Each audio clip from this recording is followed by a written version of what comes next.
De 13 a 15, La Colmena. Conducción, Carolina García. Producción, Matías Capek. La Colmena.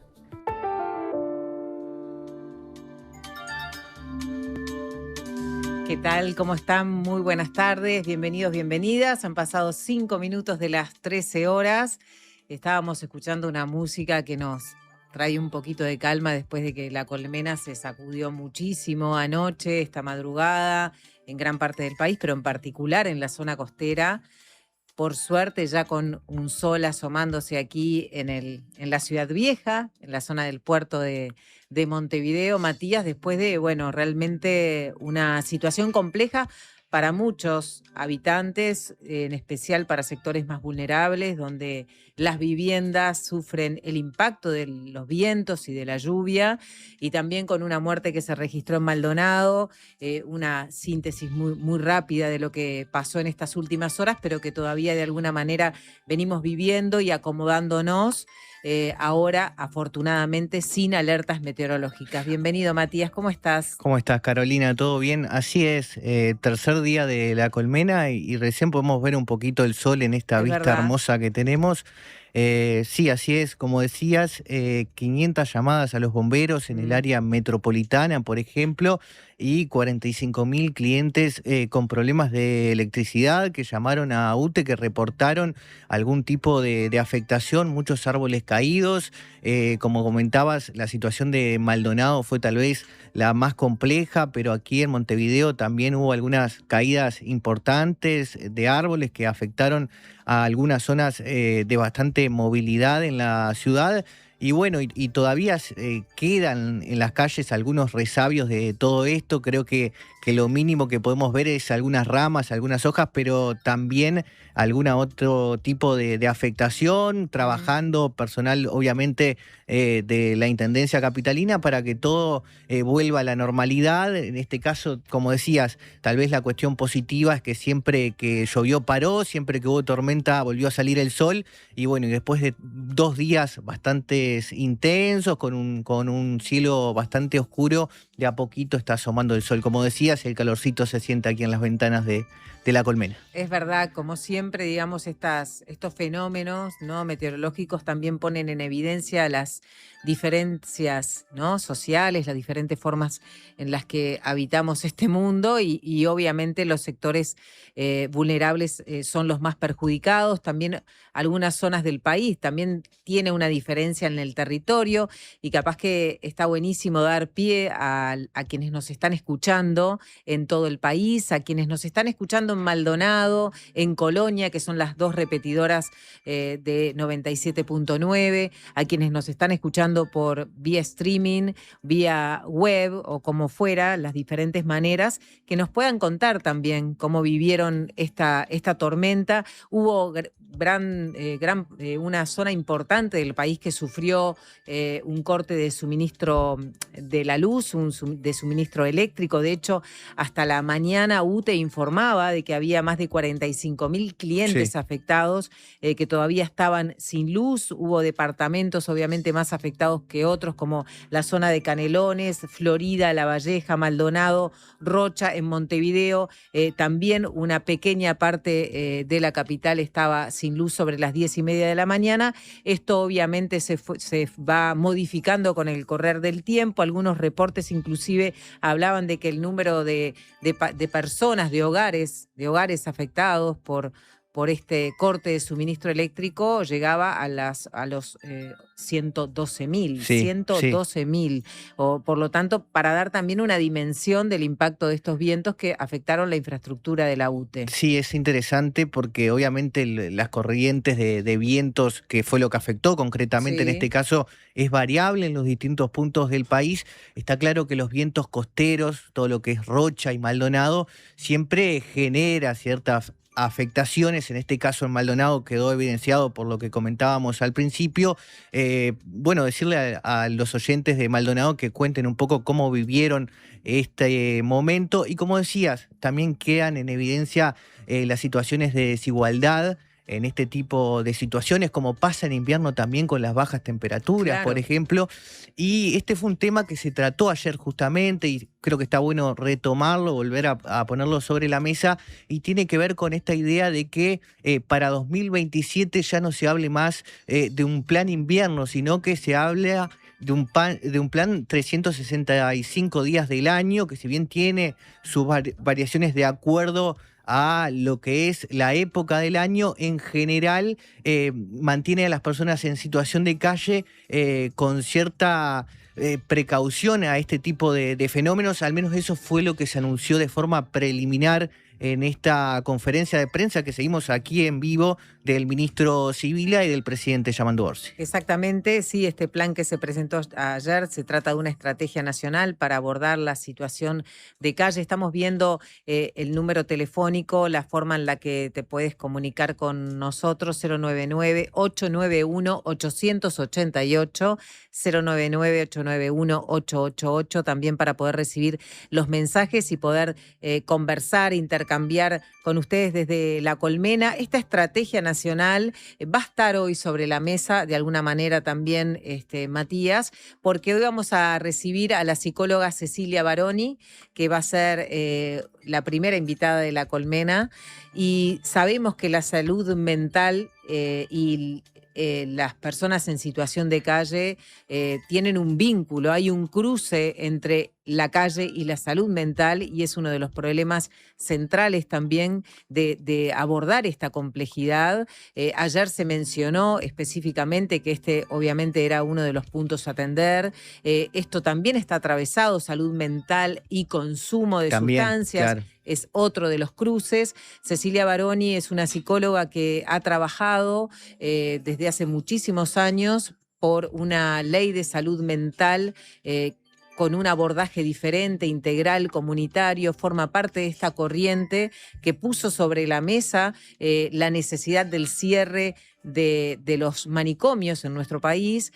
Por lo tanto, desde su trabajo obviamente académico y universitario, pero también en el territorio, Cecilia Baroni tiene mucho para aportar acerca de qué es lo que está pasando con la atención a la salud mental en nuestro país, pero también una perspectiva de, bueno, cómo está viendo estas estrategias que está planteando el gobierno, cómo está viendo la ley de salud mental que en realidad se acaba de cerrar, porque ya no es una ley, sino es una estrategia nacional de salud mental, algo que presentó hace muy poquito el Ministerio de Salud Pública. Así es, son de esos temas en los que siempre se dice que hay demasiado diagnóstico y faltan resultados. El tema de la salud mental, el tema del consumo problemático, son temas que el abordaje, el bajar a tierra, muchos diagnósticos que hablan de una situación muy compleja, han demorado a lo largo de los años, y un poco eso está bueno. Todo esto que tiene que ver con lo comunitario como una forma de,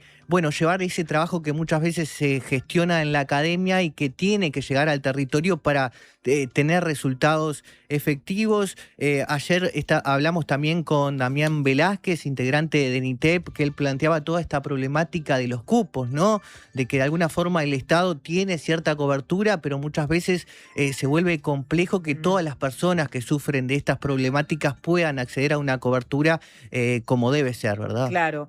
Estamos hablando entonces de un problema de salud mental que tiene que ser abordado de diferentes aristas. Cecilia Baroni nos va a hablar de esto, ella también, para ubicarla un poquito más y para que quienes nos están escuchando también conozcan de dónde viene su trayectoria. Es una de las fundadoras de Vilar de Vos, este colectivo pionero del movimiento antimanicomial en nuestro país, que surge hace 27 años en el Hospital Vilar de Vos, precisamente como una propuesta de estudiantes de psicología en, digamos, integrando obviamente a pacientes del Vilar de Vos en otra propuesta, en una propuesta social, educativa, participativa, amorosa, afectiva.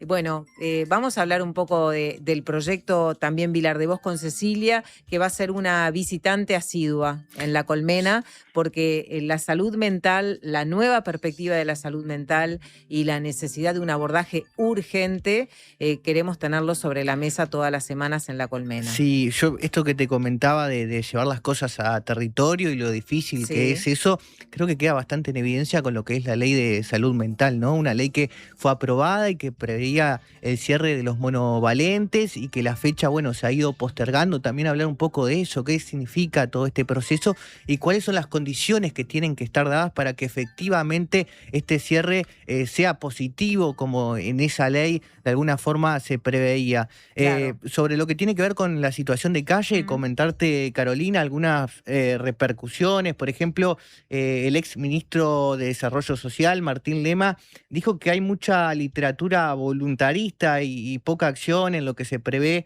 en este plan y que falta, bueno, entrar al área chica. Un poco esto, ¿no? Lo que te decía de esa crítica muchas veces de llevar al territorio muchas de las cosas que se planifican. Veremos qué pasa a lo largo de este quinquenio con este plan, que bueno, tiene cosas que ya se están haciendo y algunas otras que son novedosas y que veremos cómo se ponen sobre el territorio. Después, por ejemplo, dentro del oficialismo, Rafael Michelini, que fue uno de los dirigentes oficialistas que puso sobre la mesa, bueno, un cuestionamiento sobre qué estamos haciendo como Frente Amplio en esta dinámica de atender la situación de calle. Bueno, celebró estas 42 medidas y bueno, y de a poco veremos cómo va desarrollándose este plan que también se da en el marco de otras presentaciones, ¿no? Como fue el Plan Nacional de Seguridad, cosas que luego de este primer año en el que fue un diagnóstico y una planificación, se empiezan de alguna forma a esperar esas concreciones. Sí, hubo también críticas por parte de la oposición que fueron más duras, como el ex ministro de Desarrollo Social, Martín Lema, que decía, bueno, necesitamos saber cuántos cupos, necesitamos saber cuál es concretamente materializar en términos de números, cuál va a ser el abordaje en diferentes dispositivos del Estado, cuántos cupos para las personas en situación de calle, para que pasen la noche, para atenderlas en centros de 24 horas, pero también cuántos cupos referidos, por ejemplo, al abordaje de la salud mental. Él necesitó, y esa es la crítica, que esta estrategia se bajara a tierra en términos más materiales, ¿no? De cuál es el camino concreto que se va a seguir. Esas son cuestiones que evidentemente ayer no se explicitaron, se habló de la estrategia, de los objetivos y de cómo es necesaria una articulación interministerial que de alguna manera cambia el abordaje de esto, ¿no? Cambia sustancialmente porque se estaba hablando en términos más como particulares, específicos. Plan invierno, ¿no? Como si fuera algo concreto que empieza hoy y termina mañana, sin ver que esto es una situación que va a ser permanente. Sí, la idea es que cuando llega el mes de diciembre, se anuncia el plan para el año siguiente y esto se da con una gobernanza que es interinstitucional. ¿Qué quiere decir esto? Que el Ministerio de Desarrollo Social va a estar a la cabeza de un grupo, de una mesa que va a estar, diagnosticando en tiempo real, las situaciones que se vienen dando y planificando hacia adelante cuáles son las líneas de trabajo. Cuando hablamos de coordinación, yo creo que ahí va a estar el principal desafío, ¿no? Cómo las diferentes instituciones del Estado se ponen en esa mesa redonda y plantean, yo encuentro esta problemática, me llegó esta problemática, la pongo sobre la mesa y vemos cómo entre todos la logramos solucionar. Esto quedó en evidencia, por ejemplo, perdóname que te corto, sobre la protección a las infancias, ¿no? Que es algo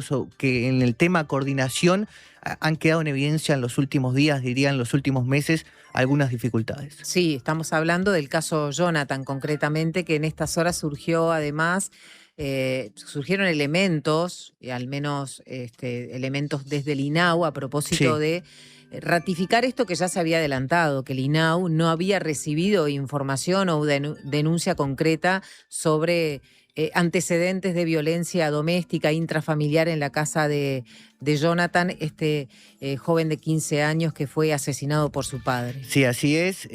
Las autoridades del INAU estuvieron en el Parlamento, dijeron, bueno, nosotros no recibimos ningún tipo de denuncia, pero efectivamente, como informó La Diaria en su momento, había llegado una denuncia a una seccional, esa seccional lo había transmitido después a Fiscalía, pero ahí en ese camino desde la seccional a la Fiscalía, bueno, hubo falta de información y lo que le llega al fiscal no es un caso grave como para prender las alarmas y alertar al resto del sistema. Entonces, ahí es donde yo digo que muchas veces la coordinación entre instituciones puede generar esa fortaleza del Estado, en definitiva. Esto obviamente pasa en otras cuestiones, siempre se habla de cómo la burocracia muchas veces afecta a otras partes del Estado, que tiene que ver con el comercio, en lo que está trabajando DONE, por ejemplo, pero esa coordinación se ve en esta parte que es mucho más sensible cuando estamos hablando de vidas, y ahí es donde me parece a mí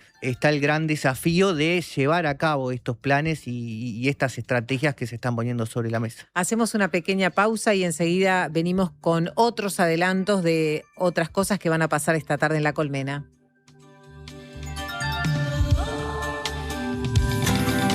En Antel, el futuro lo hacemos junto a quienes impulsan el país. Por eso, acompañamos a las empresas con soluciones seguras en nuestro data center. Y también junto a quienes cuidan el planeta. Por eso, trabajamos en la recolección de residuos electrónicos. Porque el futuro se hace juntos. Antel, el futuro lo creamos juntos. ¿Viste cuando llegás a un lugar y decís, es acá? Este 11 y 12 de abril, va conmigo, es acá. Vuelve la fiesta de la cerveza artesanal de Parque del Plata. Tocan en vivo Trotsky Vengarán, Vanessa Britos y los Problems, Lu Ferreira, La Triple Nelson, Luperto Rock and Roll, Canto al Alma, Canac, Baluto, DJ Paola Dalto, se armó Cocoa, La Penúltima, Sucia Esquina, La Dosis, Alias Tuc y los Niños Eternos, Juan Mariño, Almísticas, DJ Bebe, Malmambo, Salsa Band y llamó la Raque. Perdón. ¿Y todo esto con entrada libre? Te dije, saca. Fiesta de la cerveza artesanal de Parque del Plata. Organizan Gobierno de Canelones, Municipio de Parque del Plata y Las Toscas y AMAU.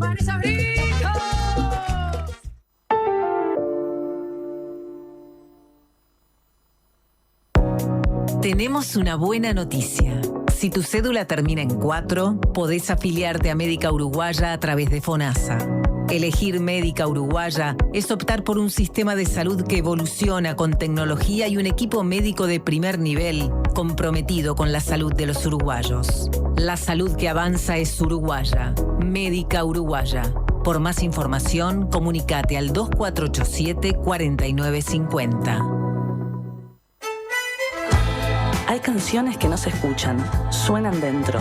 Nacho Vegas vuelve a Montevideo, una de las voces más respetadas de la canción en español.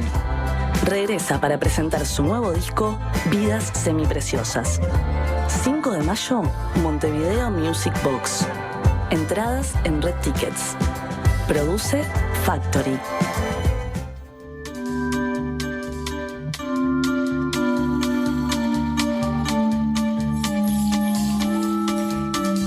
Seguimos en La Colmena, pasan 22 minutos de las 13 horas. Tenemos también algo que va a pasar muy importante hoy a las 3 de la tarde. Hay una convocatoria muy importante. Seguramente ustedes han escuchado a lo largo de estos días en los medios de comunicación la convocatoria por parte de una serie de organizaciones sociales de derechos vinculados a las infancias, organizaciones de derechos humanos que están convocando a una concentración para conocer de alguna manera juntos una sentencia judicial muy importante que se trata del caso Moisés, como lo hemos conocido públicamente, de este joven que mató a su padre, a un padre abusador, violento, que torturó durante años a sus hijas y a su pareja, que fue denunciado por una de sus hijas en un momento determinado. Una de ellas tuvo el valor de hacer esta denuncia.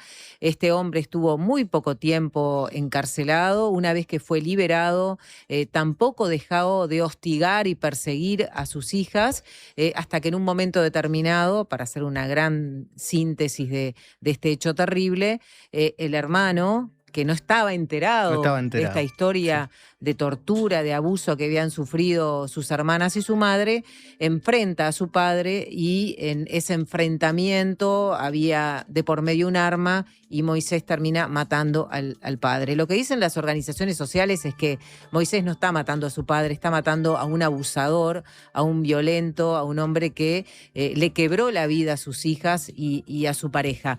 Hay un trámite judicial porque hay una apelación para que Moisés sea liberado. Esto tiene connotaciones jurídicas, tiene connotaciones de nuestra jurisprudencia y se está apelando de alguna manera a algunos artículos del Código del Proceso Penal que habilitan a la liberación de las personas cuando los sucesos tienen estas características. Sí, esta movilización va a ser allí frente al juzgado de Juan Carlos Gómez, sobre las 15 horas, como comentabas, arranca allí la audiencia donde se espera haya una condena. Lo que se maneja por parte de Fiscalía es que debe ser condenado por parricidio, lo que implica una pena de 18 años de cárcel. Esto es lo que está sobre la mesa, ¿no? Toda esta historia familiar que viene de muchos años, de una situación muy compleja en la que, bueno, sucede este hecho y, como decías, ahí entra todo este vacío jurídico que muchas veces existe y que se pone sobre la mesa de la generación de jurisprudencia, donde entra ese debate, ¿no? De el rol del Estado también, ¿no? Porque estas personas estaban sufriendo violencia, que no se protegió esa familia también, nos informó. Bueno, son muchas cosas que vamos a tratar de hablar, que vamos a tratar de desglosar sobre el final del programa y en la previa del comienzo de esta movilización, como decías. Exactamente, vamos a hablar más adelante con Andrea Tuana, que es una de las referentes de la organización El Paso, que está también de alguna manera coordinando estas acciones junto con otras organizaciones, pero hay un artículo en cuestión claro que faculta al juez a exonerar de pena al imputado, en este caso a Moisés, al imputado por homicidio o lesiones, cuando el delito se cometió por un estado de intensa conmoción provocada por el sufrimiento crónico producto de violencia intrafamiliar. Hay específicamente un artículo que habilita al juez a tomar otra posición, y es sobre esto que se está haciendo fuerza por parte de las organizaciones sociales. Hay una nota que les recomendamos que escribió Mariana Cianelli en La Diaria sobre el caso de Moisés, que mató a su padre tras una vida de abusos y torturas, y la justicia precisamente está analizando este pedido de absolución.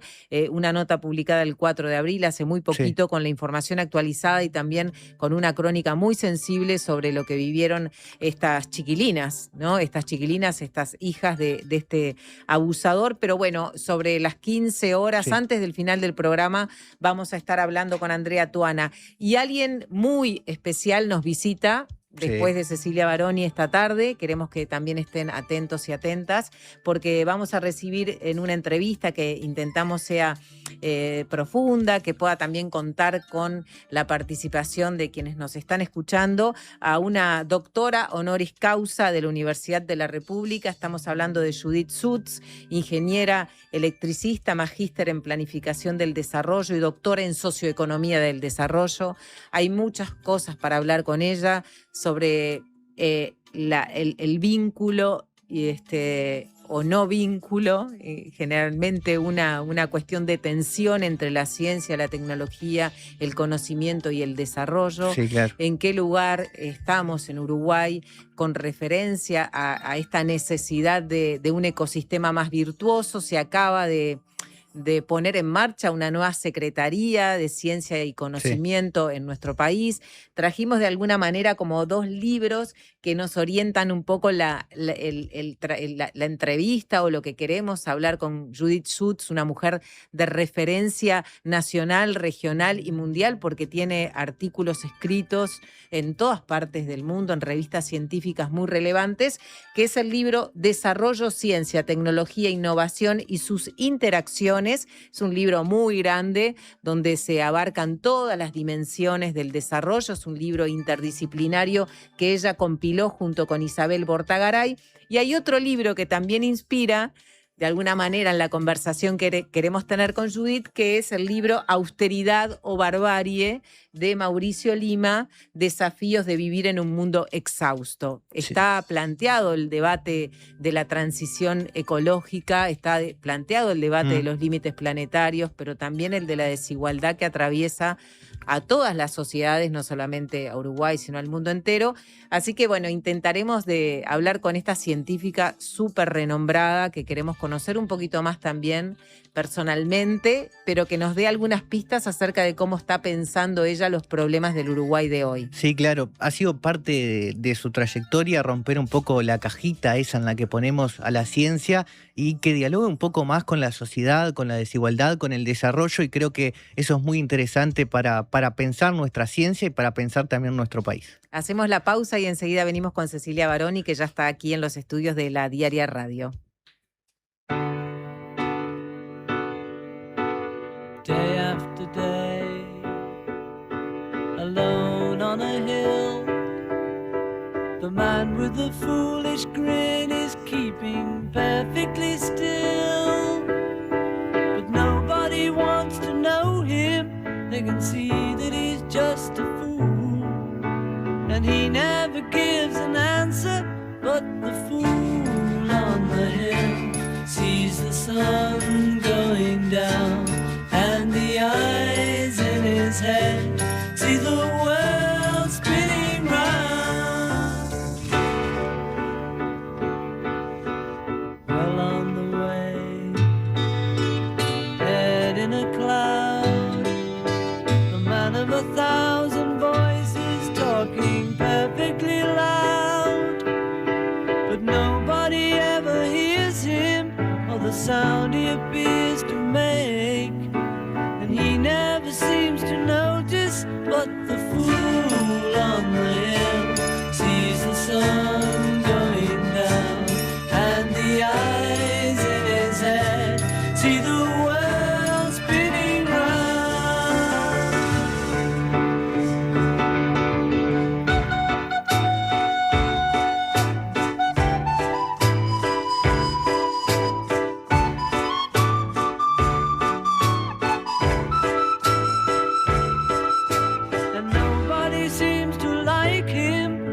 Tell what he wants to do, and he never shows his feelings, but the fool on the hill sees the sun going down, and the eyes in his head see the world spinning round.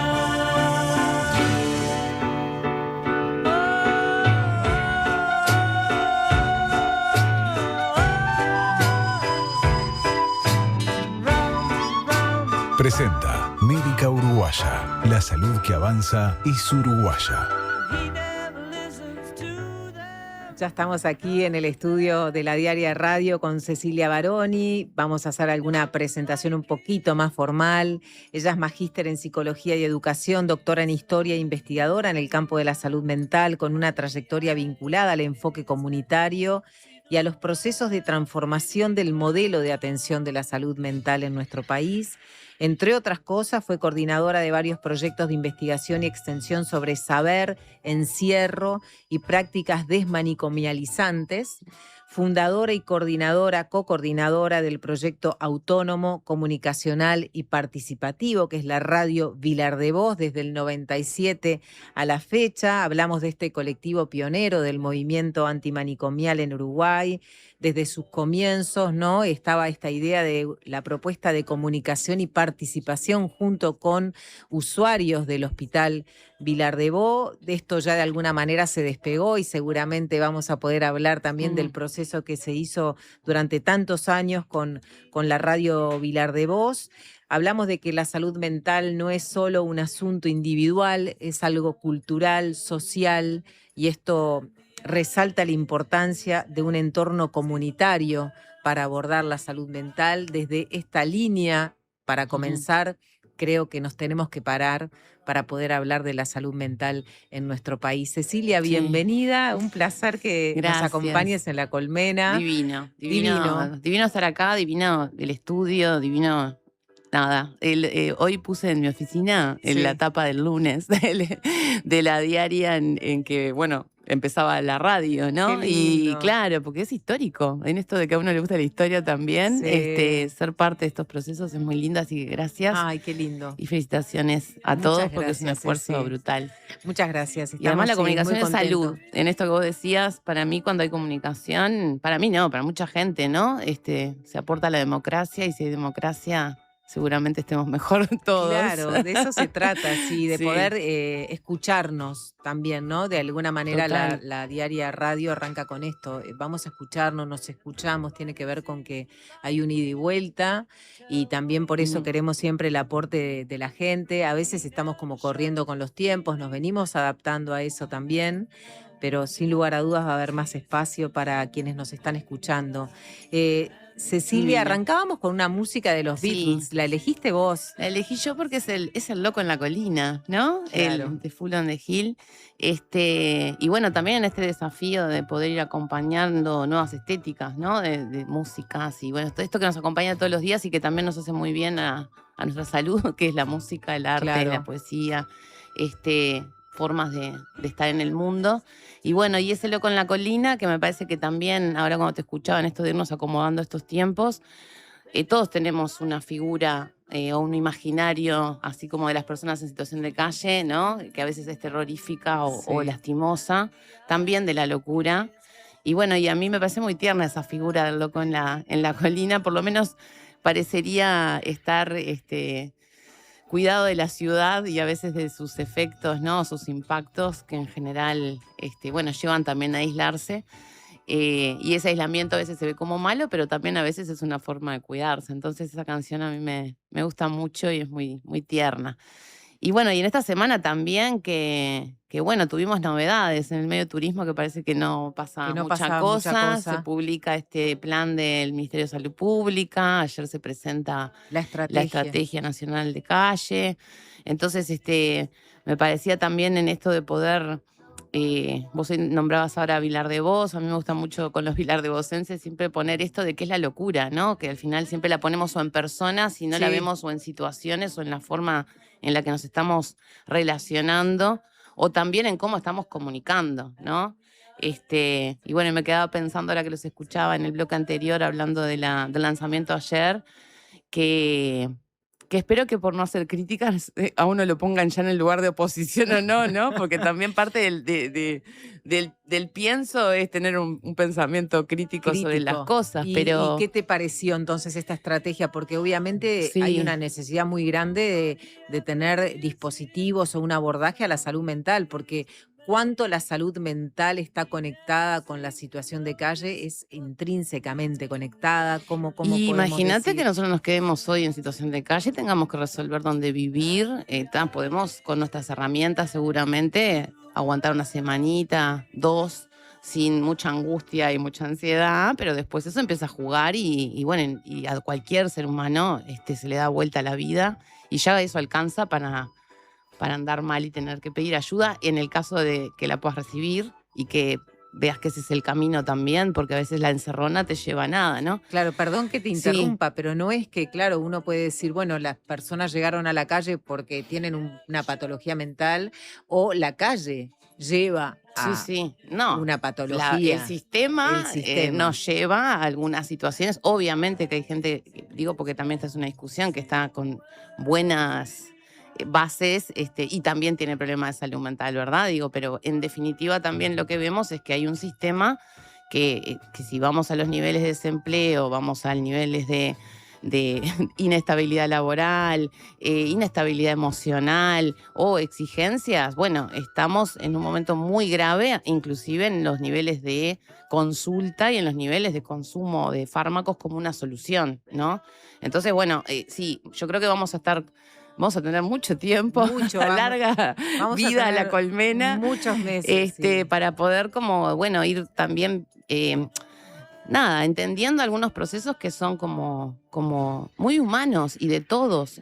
A veces los ponemos en algunas personas y queremos que se solucionen de determinada manera porque de verdad duelen, ¿no? El otro día, no sé, una persona me decía, yo quiero que la gente en situación de calle no esté ahí porque me duele verlas y no poder hacer nada. bueno, es honesto de última, ¿no? Claro. Le duele a él y quiere hacer algo, pero a veces lo que se pide como solución es tremendo. Y volviendo ayer, a mí lo que me pareció interesante es primero ver a Orsi como un poco más firme en esto de decir, bueno, a ver, esto no es opción, ¿no?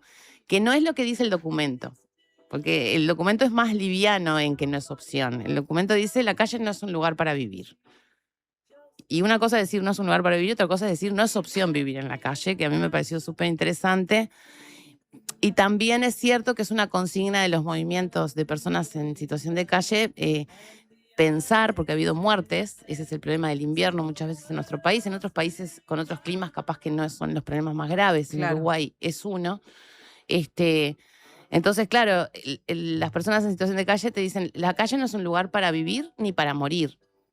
El Mides toma una parte de esa consigna porque se nota y doy fe, digamos, en esto porque hemos participado en algunas instancias previas en la Estrategia Nacional de Calle con diversos colectivos que ha estado conversando, está empapado en el asunto y capaz que sí, también decía recién Martín, ¿no? En esto de parece siempre que nos dan los diagnósticos y nunca nos muestran los resultados. Y capaz que también es hora de poder empezar a mostrar algunos resultados y a partir de esos resultados replicar algunas cuestiones que van bien y otras que tenemos que desacelerar.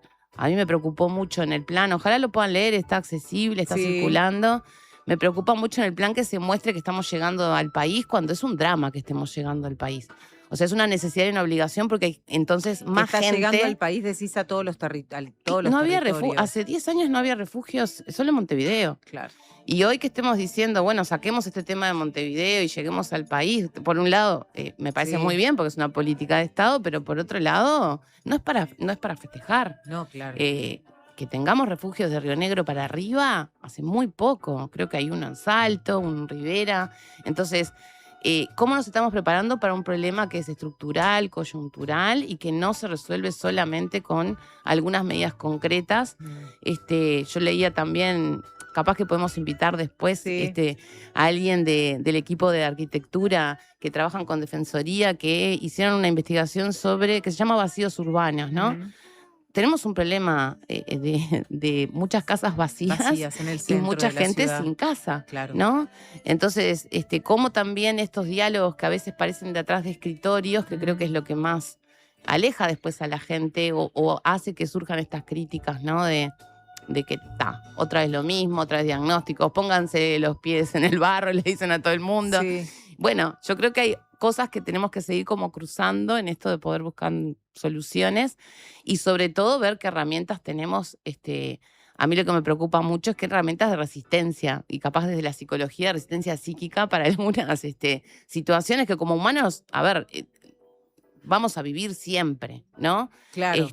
Porque sí, una cosa es, bueno, la infraestructura dura y otra es la infraestructura blanda, digamos, que son las personas que tienen que lidiar con esto. Ayer Damián de NITEP, que estuvo aquí conversando sobre lo que se estaba presentando, pero sobre la situación actual, él hablaba de que muchas de las personas que trabajan en el Mides, en dispositivos de calle, en refugios, en estos programas, no tienen la capacitación para poder enfrentar situaciones que desbordan. Sí. No sé, me imagino y si que las también tienen, tampoco hay condiciones materiales, porque hace 2 semanas vimos como muchos organizaciones no cobran, ¿no? Hace 9 meses un trabajador no cobra, seguramente eso repercute en la salud mental del trabajador y en el trato, que es lo que en general la mayoría de las personas siempre piden en cualquier sistema, trátennos bien. Vos podés decirle que no a alguien o que ese día no podés, y si lo decís bien, seguramente se entienda de una manera. Hay algo de lo que no hablamos y que ojalá también nos dé el tiempo. Vamos a empezar a hacer como una lista, pero tiene que ver también con lo que se llama no me gusta el término en inglés, pero bueno, es el término que usamos, que es el burnout del trabajador, claro, ¿no? Y uno de los indicadores que no nos damos cuenta es el maltrato. Cuando un trabajador empieza a maltratar es porque está quemado con su trabajo. Está quemado, claro. O con su vida y la pone en el trabajo. Pero las condiciones laborales son algo que también nos termina enfermando muchas veces. Cuidar o a los que cuidan, el autocuidado es algo de lo que hablamos poco. Entonces, ¿Qué vamos a hacer con todas estas medidas? Te llevo de vuelta, pero vamos a hacer una pequeña pausa, pero dejo esto planteado para no olvidarme además.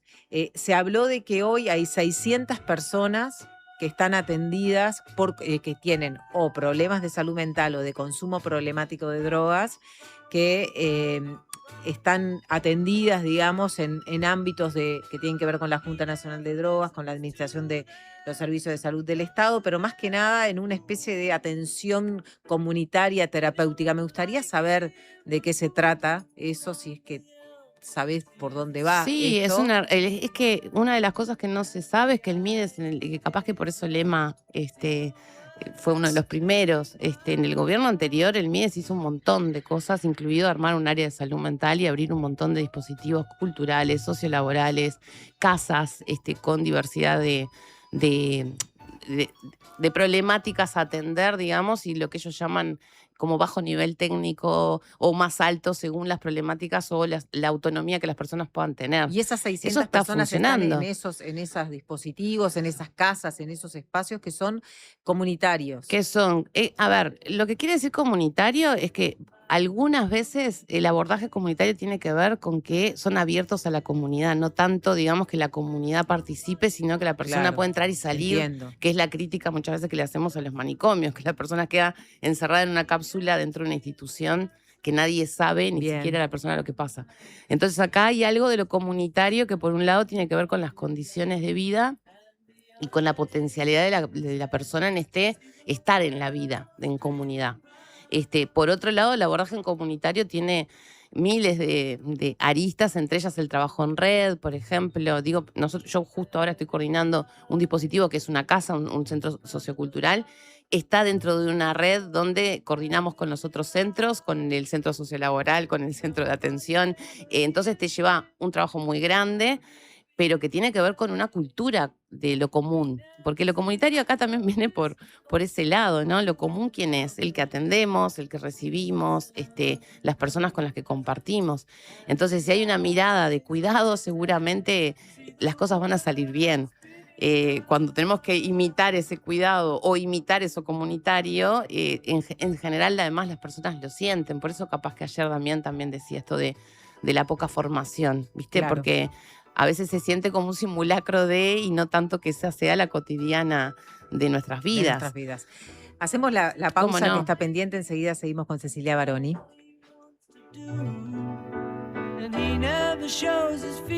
Presentó Médica Uruguaya, la salud que avanza es uruguaya. Prevení problemas de audición. Evita usar auriculares a volumen alto por tiempo prolongado. Alterna con otros dispositivos. Prevení. Preasociate a la Española. 1920-1234 o preasociate.com. Hola, soy Agustín de Paysandú. Quería pedirle si pueden pasar la canción esa que dice te busqué en mi auto rojo a las 6. Bueno, un saludo a mi vieja y a todos los que están escuchando. Ah, y si alguien vende un Celerio, que me tire un mensajito por favor al 098-723. Cuando compras un Suzuki 0 kilómetro, los futuros compradores vienen incluidos. Lleva el tuyo vos también y asegurate la reventa. Visítanos en suzuki.com.uy o en cualquier concesionario del país. Suzuki te entiende. Hola, ¿estás formando tu propia opinión? Estás bien. Estás en La Diaria Radio 97.9. ¿Cómo es estudiar en la UCU? Es ser parte de la propuesta universitaria más innovadora y actualizada del país, que te impulsa a desarrollar tus talentos, construyendo el futuro de una comunidad, de muchas generaciones, de un país. Esta es nuestra universidad, la UCU, el futuro que está en vos y en nosotros. Se viene el Festival de Gigantes. El próximo sábado y domingo, las niñas y niños tomaremos el Parque Villa Dolores para hacer una fiesta. Vamos a festejar los 5 años de Gigantes. Serán 2 días de actividades al aire libre en los que habrá música, teatro, deportes, talleres, intervenciones artísticas, búsqueda del tesoro, un streaming participativo y muchas actividades más. Un lindo plan para disfrutar con la familia. Gigantes Festival, Parque Villa Dolores, 11 y 12 de abril. abril, de 10 a 18 horas. Entrada libre con previa inscripción en gigantesfestival.com.uy. Organiza La Diaria. Auspicia Antel, ANCAP, Universidad Católica, UTE. Apoya Intendencia de Montevideo.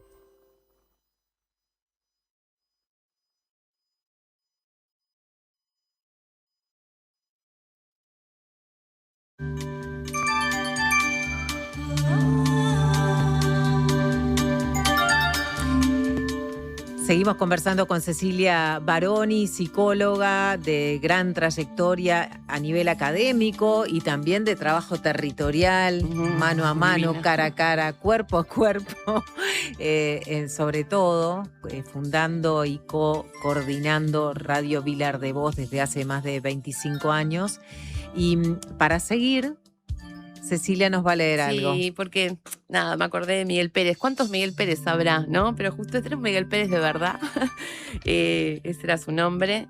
Muchos años en calle y hospitalizado y todo. Y él tiene un poema precioso que se llama ¿Qué expectativa se llama, ¿no? Y dice, ¿qué expectativas tengo? La de no ser un número en la sociedad de consumo. Que me llamen por mi nombre. Que mi hija no sea una partida de nacimiento. Que sea la vida. ¿Qué expectativas tengo? Que no haya más soldados y haya más estudiantes. La de abolir el dinero y encontrar el vino que me engaña. ¿Qué expectativas tengo? La de correr en libertad los caminos del viento, ver los campos sembrados, que mi sueño se haga realidad y que la realidad deje de ser un sueño. Y estas cosas que una vez rescata, él tiene otro pedacito que dice, bueno, me gustó el otro porque también es bien de... ¿Eso dónde lo tenés anotado para que la gente lo tenemos, ese cuaderno, esa libretita? Esta libretita que la vamos a traer ahí, la hicieron en un centro nocturno. Es una libretita chiquitita para quienes nos están escuchando. Que después se puede comprar en la nave de los Loques. La nave de los Loques que queda... hacemos libritos en Barbato 1478, que es uno de los dispositivos Mides, que se abrió, ya va a tener 3 años y que además también funciona una casa de convivencia comunitaria, de puertas abiertas, eso está bueno, sobre todo para las lógicas de las personas. Y una de las cosas que se trabaja mucho tiene que ver con primero escuchar al otro, pero además a veces si escuchamos al otro de verdad, hay cosas que compartimos que son de esto, de lo humano, ¿no? Sí, que hay una esencia que nos encuentra y no importa cuál sea la materialidad de la cosa. Total, digamos. Pero que a veces, por eso a mí también me gusta mucho la radio, porque ahora que estamos en streaming, pero antes la radio también tenía eso de lo mágico de no verse, ¿viste? Y yo siempre digo, cuando uno se ve, ya empieza el prejuicio. Cómo está vestido, si tiene esto, si el cuerpo, si no sé cuánto. Si uno no ve y solo escucha. Es un ejercicio de qué me está aportando de verdad, ¿no? Sí, interesante. Y Miguel en una decía también, encontré una sensibilidad sin persona. Si alguien sabe de una persona sin sensibilidad, que me avise. Qué divino. Es hermoso, ¿no? Es hermoso. Ese es un trabajo colectivo, digamos, bueno, que se fue creando allí en la nave de los Loques. Sobre todo para que circulara esto de que muchas veces la gente, hoy lo voy a poner, justo nosotros trabajamos en Entrecruce Locura Calle, después vamos a hablar de otros cruces de la locura, porque también hay locura riqueza, pero a mí me parece interesante en este ciclo que arranca también pensar que la gente cuando pide respuestas al Estado muchas veces está pidiendo respuestas para la pobreza. ¿No?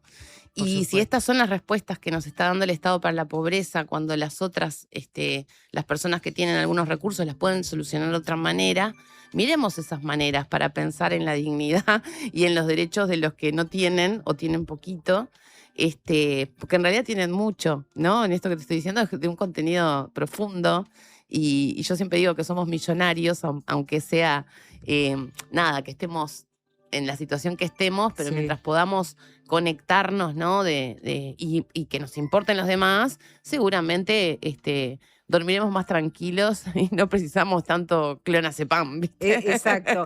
Ahora, una poesía para dormir. Más poesía para dormir y menos clonazepam. Sí. Para ir cerrando, además de esta estrategia nacional de personas en situación de calle, también se presentó hace muy poquito la Estrategia Nacional de Salud Mental y Bienestar 2025-2030 por parte del Ministerio de Salud Pública, cuyo cumplimiento será responsabilidad de la Dirección General de Salud, y en esta estrategia se nuclearon 3 leyes, la Ley de Salud Mental y otras normas que tienen que ver con la atención de la salud mental, como por ejemplo también la prevención del suicidio. Sí. ¿Cómo estás viendo a grandes rasgos? De las infancias, que es importantísimo, en la adolescencia, sí. ¿Cómo estás viendo esta estrategia que se presentó y después de muchísimo tiempo de espera de una aplicación de la Ley de Salud Mental aprobada en el 2017, pero que siempre encontró dilaciones, falta de compromiso, falta de presupuesto, falta de aceleración, sí. No, a ver, cuando aparecen estas cosas, bienvenidas, son 50. Yo ahora voy sumando propuestas, ¿viste? La otra era 42, estas son 50 son 92 en total, que algunas se cruzan. Me pareció novedoso que pudieran empezar como a plantearse algunos indicadores para poder evaluar. El problema es que tampoco después nunca llegan las evaluaciones, pero bueno, me parece interesante algunos énfasis. Y me parece que siguen quedando algunas situaciones como de lado, que muchas veces como son pocas personas, pero al final parece que hacemos mucho ruido, como la de los centros monovalentes o las personas internadas en asilos o en manicomios, que en general, claro, de verdad son muy poquitas personas las que están. En este momento son 450 en las colonias. Y en el Vilar de Bosch son 250, de las cuales la mitad son, como son judiciales. Ponele que situación asilar, estamos en menos de 600 personas. Entonces, claro, en general cuando son poquitas es bueno, ¿no? Veremos qué pasa con esto y bueno, vamos a poner acá. Entonces, me parece interesante traer ahí algunas cosas que sucedieron antes de la presentación del plan. Entonces, no sé cómo las están manejando, como que hubo un cambio que la diaria estuvo cubriendo.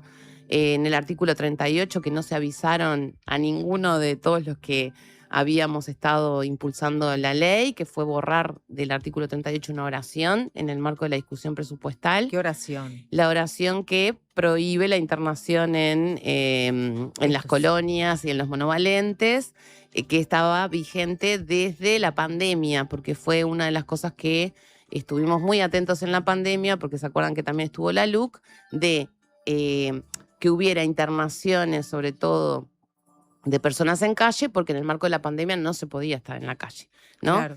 Entonces, para prevenir eso, se movió bastante la reglamentación del artículo 38, que es el que prohíbe internaciones, y desde el 2020 que no se hacen internaciones en las colonias. En esta discusión se borra esa oración que permite de nuevo la internación, por lo tanto algo que se logró en 6 años, que inclusive llevó a la reducción de personas internadas de modo asilar en las colonias, bueno, se vea como un retroceso en esto. ¿Por qué crees que pasa esto? Una de las razones que dieron es que no hay lugares donde abrir dispositivos habitacionales más dignos, o no hay lugares donde internar gente que hoy necesitaría estar capaz que con una internación que no es lo mismo. ¿Esas 400 personas necesitan estar con una internación del tipo asistencial? No, las personas que están internadas en este momento, más allá de que puedan precisar atención por su situación capaz que física, no por lo que entraron, hoy están viviendo ahí, es que no tienen dónde vivir. Claro. Y esa es la crítica, que imagínate que vos entrás por una dolencia a un hospital y no tenés dónde volver y te quedás en ese hospital viviendo. Eso no pasa hoy en el Maciel, no pasa hoy en clínicas, no pasa hoy en los hospitales públicos, porque en general tienen una línea de derivación, van a otro lugar, para eso también están todas las trabajadoras sociales en general. Ahora, si no tenés lugares, si no tenés planes, por ejemplo, yo no vi un plan de conversión acá de las colonias en, por ejemplo, soluciones habitacionales para todas las personas que lo están requiriendo en nuestro país, no solamente las que están hoy en las colonias, ¿no? O un plan en conjunto, si bien hay rectorías y etcétera, con el Ministerio de Vivienda y quién las va a llevar, hay como... Me parece que el anuncio ese también fue de que había nuevas cuestiones como para empezar a convocar y a conducir este proceso. Ojalá los haya. Claro, hay algún mensaje, por ejemplo, de Fernando de Playa Pascual que dice esto, ¿no? Cerrar manicomios, ¿no? Una pregunta. le genera dudas. ¿Qué pasa con los pacientes, con las personas que Sí. pueden resultar ¿Qué pasa cuando peligrosas están para sí encerradas mismas? en los manicomios? En realidad tendríamos Bien. que preguntarnos. Un manicomio es en el siglo XXI, digamos, este era un abordaje de hace siglos, cuando no existía ni siquiera la psiquiatría. Imagínense, que sigan habiendo manicomios es sinónimo de que sigan habiendo violaciones a los derechos humanos. Uno de ellos es la privación de tu libertad. O de que no puedas decidir mínimamente. Entiendo que alguien que no está en la temática capaz que dice, bueno, pero ¿qué hacemos entonces? Porque ¿dónde estarían? Bueno, hoy hay muchas personas que han pasado por internaciones breves que pueden retomar su vida normalmente. Lo vemos, digo, para la gente común, lo ve en montones de series y películas, obras de teatro. Yo fui el fin de semana a ver, ya puedo decir la de la Comedia Nacional del Síndrome de Stendhal, que empieza el personaje estuvo internado en una clínica porque se conmocionó ante una obra de teatro. 20 días. Y salió a su vida. ¿Por qué salió a su vida? Porque tiene casa, tiene familia, tiene trabajo, lo aguantaron en el trabajo, puede seguir, ¿no? La gente que no tiene eso, no puede ser que su destino sea un manicomio, un asilo, porque podemos y debemos, como Estado y como gobiernos, garantizar una vida digna para todos los ciudadanos. Y dentro de los ciudadanos están estas personas. Y esta modificación, entonces, de este artículo implica que el horizonte de cierre, entonces, de estos espacios no se aplace también. Sea como lo decía Galeano, una utopía, ¿no? Claro, digo, nos vamos acercando y se va alejando, pero no, lo primero que implicó fue que todas las organizaciones, incluida, no sé, no solamente las sociales, las académicas, hicieran comunicados. Los podemos invitar a ver los comunicados de la Sociedad de Psiquiatría, Coordinadora de Psicólogos, Comisión por la Plena Implementación de la Ley de Salud Mental, para que se revirtiera esto. Claro. Y bueno, y entró un proyecto de ley al Parlamento que estamos esperando que se apruebe, revirtiendo esta. Y en lo que presentó el Ministerio dice que una de las cosas que hay que hacer es reglamentar y ver bien lo del artículo 38, por lo tanto tampoco se les pasó por arriba del todo, digamos, pero bueno, eso es porque estamos atentos y sobre todo estuvo atento a algo que también me parece que vamos a tener que hablar, que tiene que ver con la salud mental y derechos humanos, que también la institución de derechos humanos fue la que advirtió de este cambio, porque es parte de su rol, pero también viene de un momento en el cual pasaron muy mal en la institución, ¿no se acuerdan que hubo como terrible crisis, que de la cual están saliendo ahora? Y bueno, y parte de esa salida también es que el área de salud mental de la institución empiece a trabajar de nuevo. Hay una nota preciosa en Brecha que salió sobre memoria y salud mental, que hizo Mariana Rizzo, que está en el área de salud mental, donde, entre otras cosas, deja muy claro que no tenemos que olvidar que estas instituciones son violatorias de los derechos humanos y por lo tanto no puede ser que nos acordemos de ellas cada vez que haya una tragedia como la de Carlos Greco en el 2015, o sea, ya hace 11 años, de cuando se acuerdan ustedes, fue atacado por una jauría de perros en las colonias, así como, por suerte, hace muchos años no tenemos una tragedia, pero tuvimos un tiempo en que todos los años había una tragedia en este tipo de instituciones, ¿no? Cecilia, tenemos que terminar por hoy, pero te esperamos en cuanto puedas venir y vamos a seguir hablando, obviamente, de todo lo que implica la salud mental, de las alternativas que se están ofreciendo a nivel comunitario, de las casas que se han abierto, de las posibilidades, entonces, de esta nueva estrategia. Hay un mensaje de Alfredo Carro que dice, como integrante del colectivo de Radio Vilar de Voz, confío en el talento y capacitación de Cecilia en esta y las futuras participaciones en La Colmena. Muy Así bien. que ya tenés el espacio asegurado. Y bueno, y un saludo muy especial por tu lucha incansable, que ya tiene 28 años por la salud mental y los derechos humanos de las personas más vulnerables. Alfredo te hace llegar este mensaje.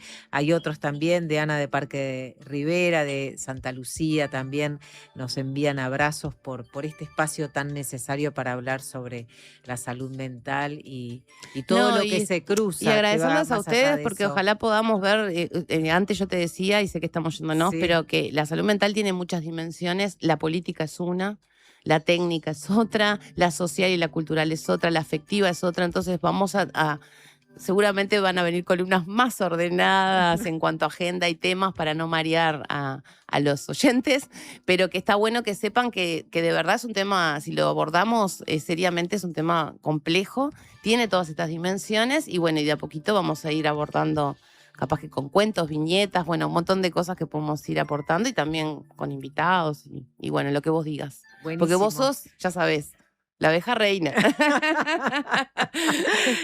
Gracias, Ceci. No, Hacemos gracias la a vos. pausa que ya está Judith Schutz con nosotros aquí en La Colmena.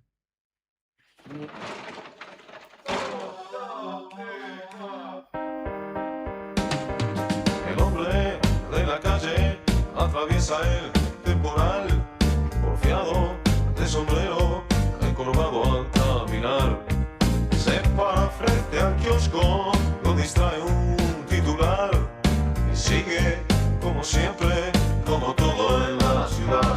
No me hablen más de él, no me hablen más por él, que yo lo veo en cada esquina y lo escucho en el café. El hombre de la calle dice no te aguanto más. En medio del discurso corre bruscamente el dial. Él sabe que ese hombre nunca lo verá en su hogar. Y el vino y la mesa junto a él compartirá. No me hablen más de él, no me hablen más por él, que yo lo veo en cada esquina y lo escucho en el café.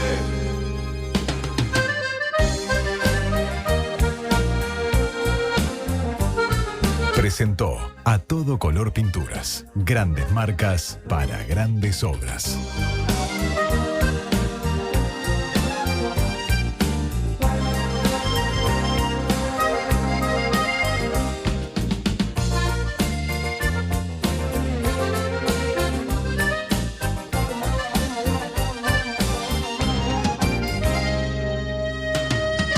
El hombre de la calle sigue yendo a trabajar, porfiado de sombrero, más allá de un temporal.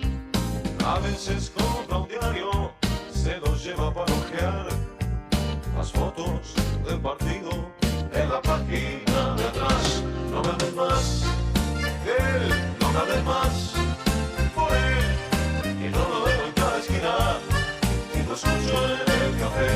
No me hablen más de él, no me hablen más por él, que yo lo veo en cada esquina y lo escucho en el café. Protege y embellece tus maderas con protectores de maderas Farben. Tecnología de última generación al servicio de tu propósito. Con acción fungicida, protege de los rayos UV y es hidrorrepelente. Indicados para maderas en interiores y exteriores. Ideales para puertas, ventanas, portones, muebles de jardín y decks. Protectores de maderas Farben. Encontralos en tu pinturería o ferretería de confianza. Cuando estoy en el estudio grabando, cuido cada detalle. Con mi salud, tengo el mismo cuidado. Por eso, desde hace años, elijo El Círculo. Un lugar donde siempre me he sentido cómodo. No solamente por la atención, sino por la calidez humana y el compromiso real para mejorar y crecer. Para mí, esa es la diferencia. Si tu cédula termina en 4 y sos socio FONASA, en abril, hacé como yo. Elegí la mutualista con el índice de satisfacción más alto. Afiliate ahora llamando al 1870. En El Círculo, estamos con vos. Cobertura total de asistencia médica.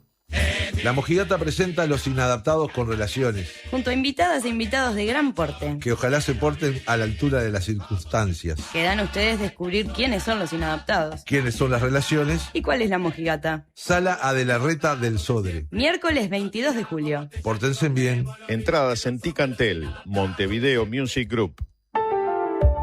Más voces, menos ruido. La Diaria Radio 97.9.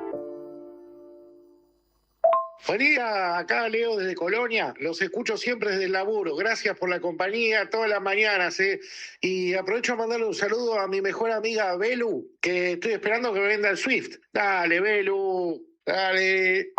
Cuando compras un Suzuki 0 kilómetro, los futuros compradores vienen incluidos. Lleva el tuyo vos también y asegurate la reventa. Visítanos en suzuki.com.uy o en cualquier concesionario del país. Suzuki te entiende. UTE presenta Pequeños Grandes Consejos de Túnicas en Red. ¿Sabías que puedes ser más eficiente con tu heladera? Antes de abrirla, pensá qué necesitas sacar. De esta forma, evitamos pérdidas de energía. Al momento de cerrar la heladera, fíjate que la puerta quede bien cerrada y que los burletes estén sanos para que el cierre se mantenga hermético. Que no entre el calor a la heladera. Lo probamos en casa y funciona. UTE, avanzamos con energía. La Diaria Radio, 97.9.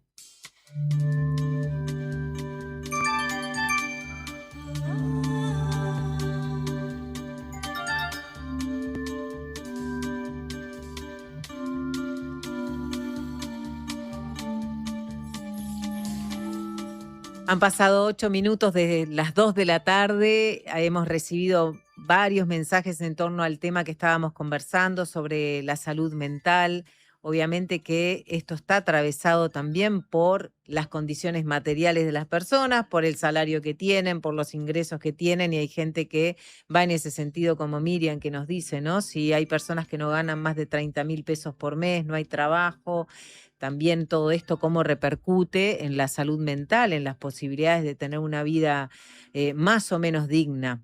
Y un poco de todo esto vamos a continuar hablando, pero desde otra perspectiva, capaz que hasta más compleja aún, que tiene que ver con los problemas del desarrollo. Como ustedes saben, venimos sintiendo desde hace mucho tiempo hablar de las policrisis, de la crisis civilizatoria que vive la humanidad, económica, ambiental, de los cuidados, de un cambio de época, de un cambio de rumbo necesario para que de alguna manera el mundo que conocimos se mantenga relativamente.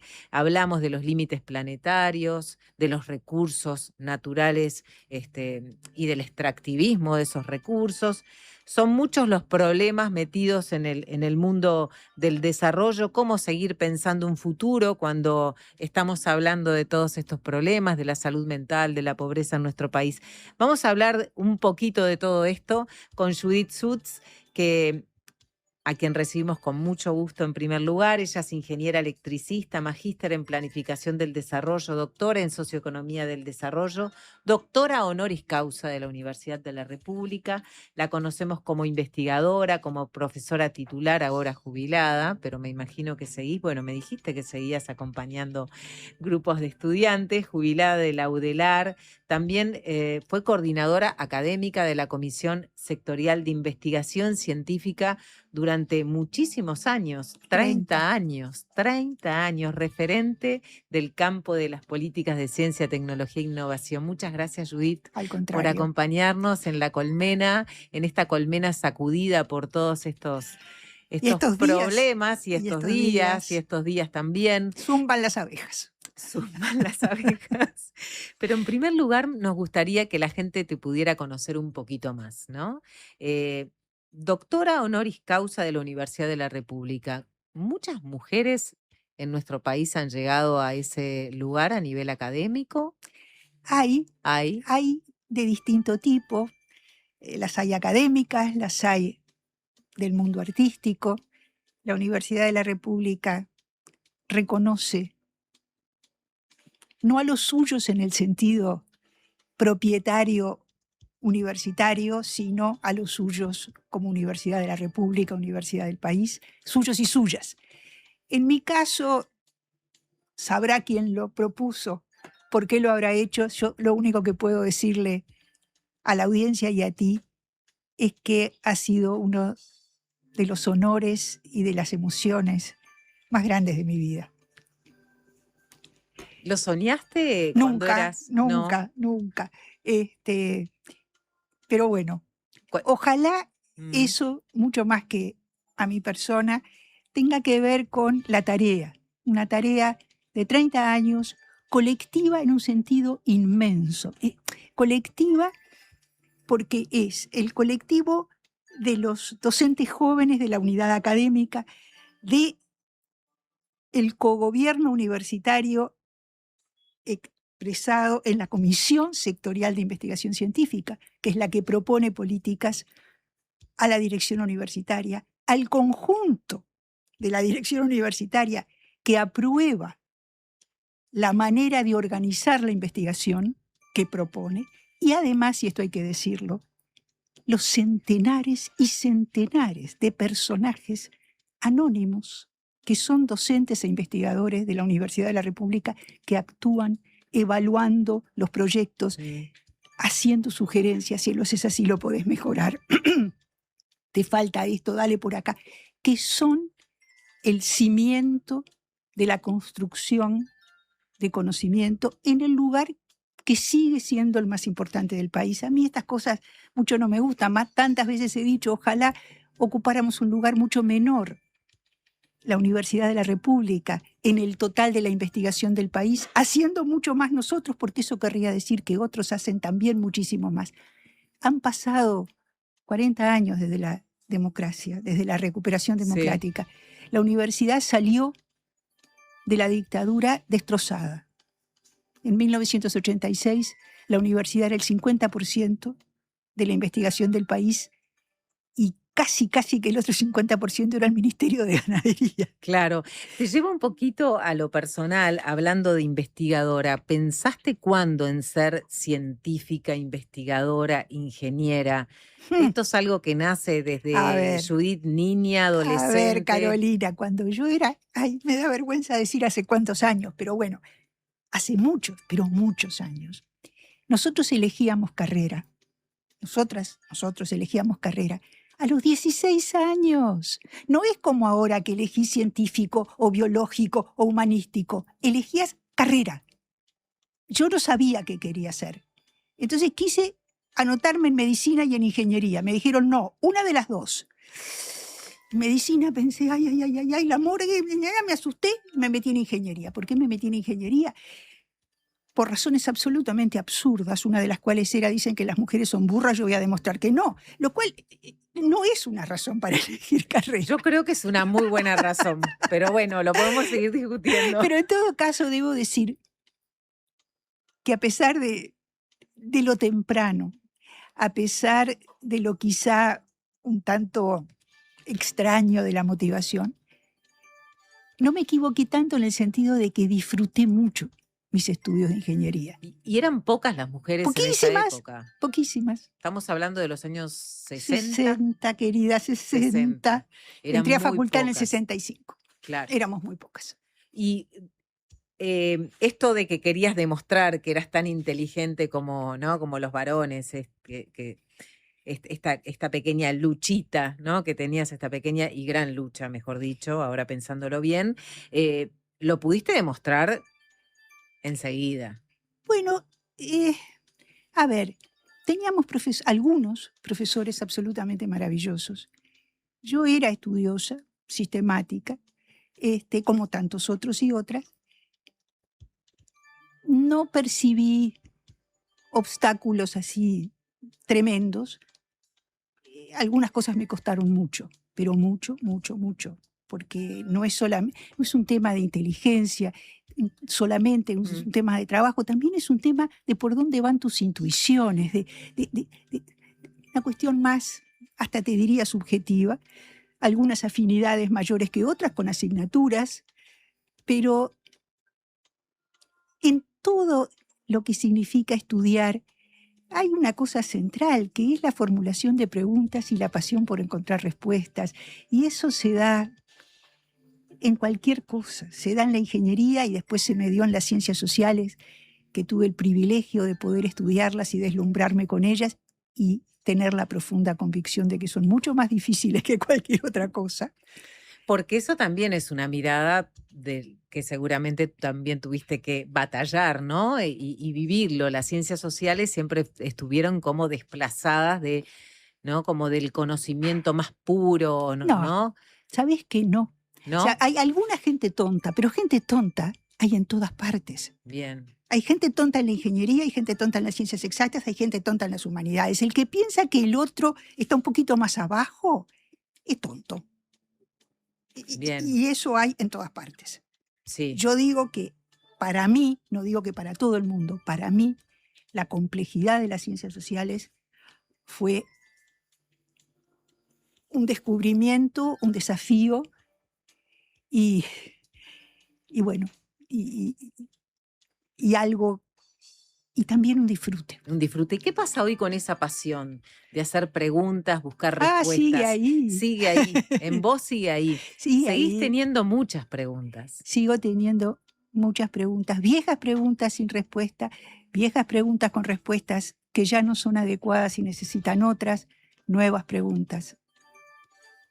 ¿A ti te parece que en el mundo en que vivimos uno puede dejar de plantearse las cosas así? ¿Cuántas cosas que creíamos que eran seguras ya no lo son? Y la pregunta, siempre uno termina con ¿y por qué?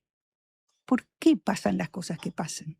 ¿Y por qué a veces dicen que somos el único animal que tropieza 2, 3, 4, 100 veces con la misma piedra? ¿Pero por qué seguimos haciéndolo? ¿Por qué no aprendemos más socialmente hablando? ¿Por qué no experimentamos más? Esa es una de las cosas que, claro, a las ciencias sociales le cuesta bastante más, ¿no? El tema de la experimentación, de acotar un pequeño espacio para probar a ver si esto da. Esa especie de cosa, digamos, que es o el todo o nada, ¿no? Que a veces complica un poco los abordajes en términos prácticos concretos. Tú te has dedicado a estudiar los problemas del desarrollo también vinculados a la ciencia, la tecnología, la innovación. Hoy ese aspecto está de alguna manera más problematizado que nunca porque necesitamos el conocimiento para poder generar un salto cualitativo en términos del desarrollo y del bienestar, ¿no? Ahora, hay algo que subyace a eso y que tiene que ver con que seguimos escuchando esta necesidad de crecimiento económico para resolver los problemas. En esto de las preguntas viejas, ¿no? Esta es como una pregunta que se vuelve a hacer, ¿no? Y más allá de las críticas del reduccionismo económico en términos del desarrollo, se vuelve a poner sobre la mesa la necesidad del crecimiento económico como la panacea. Uh-huh. ¿Qué nos decís de esto, Judith? ¿Cómo lo estás viendo vos? Porque parece como un asunto que trae como viejos dogmas o viejos modos cuando en realidad estamos complejizando otros problemas actuales. A ver, yo la primera cosa que te diría es, no hay que dicotomizar, no hay que decir esto sí o esto no. El hecho de que uno considere que crecimiento económico no es desarrollo, no quiere decir que el crecimiento económico no importe. Simplemente quiere decir lo que quiere decir. No es lo mismo crecimiento económico que desarrollo. No alcanza con crecimiento económico para desarrollo. ¿Es imprescindible? En mi opinión, sí. Es imprescindible. Sigue siendo imprescindible. Sigue siendo porque imprescindible. hay quienes hablan en otros lugares del mundo. Sí. Del decrecimiento. Sí. Hay ¿no? gente que habla del decrecimiento. En mi opinión, en países como los nuestros, el crecimiento económico, la generación, llamémosle así, de más riqueza, podríamos no hablar de más riqueza, podríamos hablar de mejor producción de bienes y servicios. Pero yo no partiría de la dicotomía, lo que necesitamos es decrecimiento. No, creo que es, es un tema muy complejo, no da para discutirlo justamente de manera muy, muy dicotómica, sí o no, pero me parece que el problema está en una frase que decía un psicólogo norteamericano, Abraham Maslow, decía, para la persona que solo tiene un martillo, el mundo se aparece como un clavo. Eso hay que evitarlo. El crecimiento económico, visto por quien solo lo ve, como el martillo que yo tengo es crecimiento económico. Bueno, el mundo no es un clavo, la sociedad no es un clavo, no alcanza. Y si clavas muy fuerte con ese martillo, puedes hacer bastante daño. Entonces, la pregunta que hace mucho tiempo uno se hace es, ¿por qué? Si es muy claro que la hipótesis del derrame del crecimiento económico sobre el desarrollo, entendido como la ampliación sistemática de la calidad de vida de la población en general, no funciona. Hace décadas que se viene repitiendo que sí va a funcionar y no funciona. La pregunta es, ¿por qué no nos preguntamos qué más tenemos que hacer? No se trata de decir no hagamos eso, pero reconozcamos que no alcanza y pensemos qué más tenemos que hacer. Y en eso el tema justamente del rol de ciencia, tecnología e innovación aparece con bastante claridad. Vamos a hacer la pausa y a la vuelta hablamos precisamente de esto que nos estás dejando planteado. Ya venimos. ¿Qué es mejor? ¿La hamburguesa o el choripán? ¿La Rambla o el parque? Nosotros no sabemos. Lo que sí sabemos es que para cobrar tu sueldo, mejor en tu banco. Es mejor porque abrís tu cuenta 100% online y porque tenés la nueva tarjeta internacional Bro Recompensa Mastercard Débito. También es mejor porque tenés adelanto de sueldo sin intereses. Y es mejor porque tenés la seguridad y confianza de siempre en el banco de siempre. Abrí tu cuenta sueldo a través de eBrow. Te lo repito, tu sueldo mejor en tu banco. Banco República, nuestro banco país. Infórmese sobre la garantía de depósitos en su institución de intermediación financiera o en www.copap.org.uy o vía infocopap@copap.org.uy. Prevení dolores cervicales y de espalda. Ajustá la altura de la pantalla. Elegí sillas con buena sujeción lumbar. Prevení. Preasociate a la Española. 1920-1234 o preasociate.com. Redes y vías de contacto. Comunicate al 099-891-888.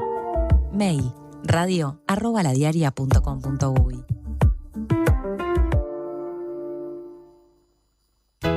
¿Usted sabe por qué nos siguen eligiendo? Porque somos credibilidad, confianza, contención y compañía calificada. Porque además le brindamos a los socios más de 20 talleres multitemáticos en la Fundación SECOM destinados a promover la calidad de vida y muchos beneficios más. Porque estamos para usted las 24 horas, los 365 días del año. SECOM, primer servicio de compañía de Uruguay y del mundo. ¿Cómo es estudiar en la UCU? Es estar en movimiento, sintiendo cómo ideas, personas y lugares se transforman. Es conectar con otros para potenciar tus ideas y generar impacto en lo que nos rodea. Es ser parte de la propuesta universitaria más innovadora y actualizada del país, que te impulsa a desarrollar tus talentos. Universidad Católica del Uruguay, el futuro que está en vos y en nosotros. No te remontes que no sos cometa. No se puede chiflar y comer gofio. Es más viejo que el agujero del mate. Encontrá el significado de estos y 1000 dichos y refranes más recopilados en un libro por la Academia Nacional de Letras, editado por Banda Oriental. Pedilo en todas las librerías. Ediciones de la Banda Oriental. Territorio de libros. Más voces, menos ruido. La Diaria Radio 97.9.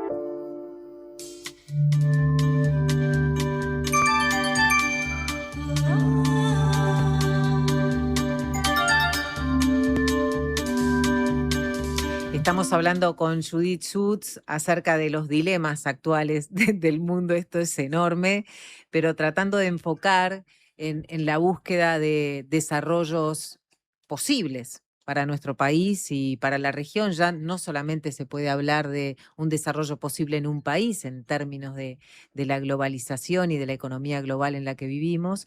Y antes de la pausa hablabas de la necesidad, Judith, de generar una sinergia, un ecosistema de ciencia, tecnología, innovación que reconozca el aporte sustancial para el desarrollo, el bienestar colectivo. ¿Cómo estás viendo que se está dando, digamos, esa posibilidad en nuestro país, teniendo en cuenta que se acaba de crear una nueva institucionalidad, una secretaría en la órbita de presidencia? Es la segunda secretaría que se crea en la órbita de presidencia después de la creación en 2015. Esta, de alguna manera, lo que trae también es la disolución de la vieja Dirección Nacional de Ciencia y Tecnología que estaba en el Ministerio de Educación y Cultura. ¿Hay posibilidades desde esta nueva institucionalidad generar otras respuestas, otras sinergias, otras cadenas de valor vinculadas a la innovación dentro de los sectores productivos? A ver, la Secretaría es muy nueva. Sí. Y por lo tanto, más que preguntarse por qué podría llegar a ser, puesto que lo que está planteado tampoco es tan distinto de lo que tenía la DICIT, es más, la ley dice que todo lo que hacía la DICIT pasa a la Secretaría, más algunas otras cosas. A mí me gustaría plantear qué es lo que me gustaría que ocurriera a partir del reconocimiento formal de la importancia de ciencia, tecnología e innovación para el desarrollo, Bien. que también está planteado en la Estrategia Nacional de Desarrollo que está llevando adelante la OPP. Y yo soy, quizás esto les parezca a los oyentes muy pragmático, pero yo diría, ¿dónde están nuestras fortalezas? ¿Y dónde están los mayores obstáculos? Porque uno diría que lo que tendría que hacer la política es apoyarse en las fortalezas y pelear contra los obstáculos. Entonces, fortalezas. ¿Qué pasó durante la pandemia? No sé si los oyentes lo recuerdan. No había kit de diagnóstico, no había hisopos nasofaringios para tomar las muestras. Había que sanitizar, desinfectar las N95, las máscaras, porque no había suficientes, no se podía importar nada. Los países ricos habían acaparado todo. El Uruguay pudo llegar a octubre de 2020 en las posiciones más altas en materia de sanidad vinculada con el COVID, porque pudo implementar una estrategia basada en testear y aislar, en tecnología, ciencia y tecnología nacional. Fue un esfuerzo extraordinario, hecho en Montevideo, hecho en el P3 de Salto, hecho en Rocha, hecho en el territorio nacional, en laboratorios académicos transformados en laboratorios clínicos, y no se hizo mediante copia, no se podía copiar, primero porque no había con qué y segundo porque era muy caro. Todo eso se hizo.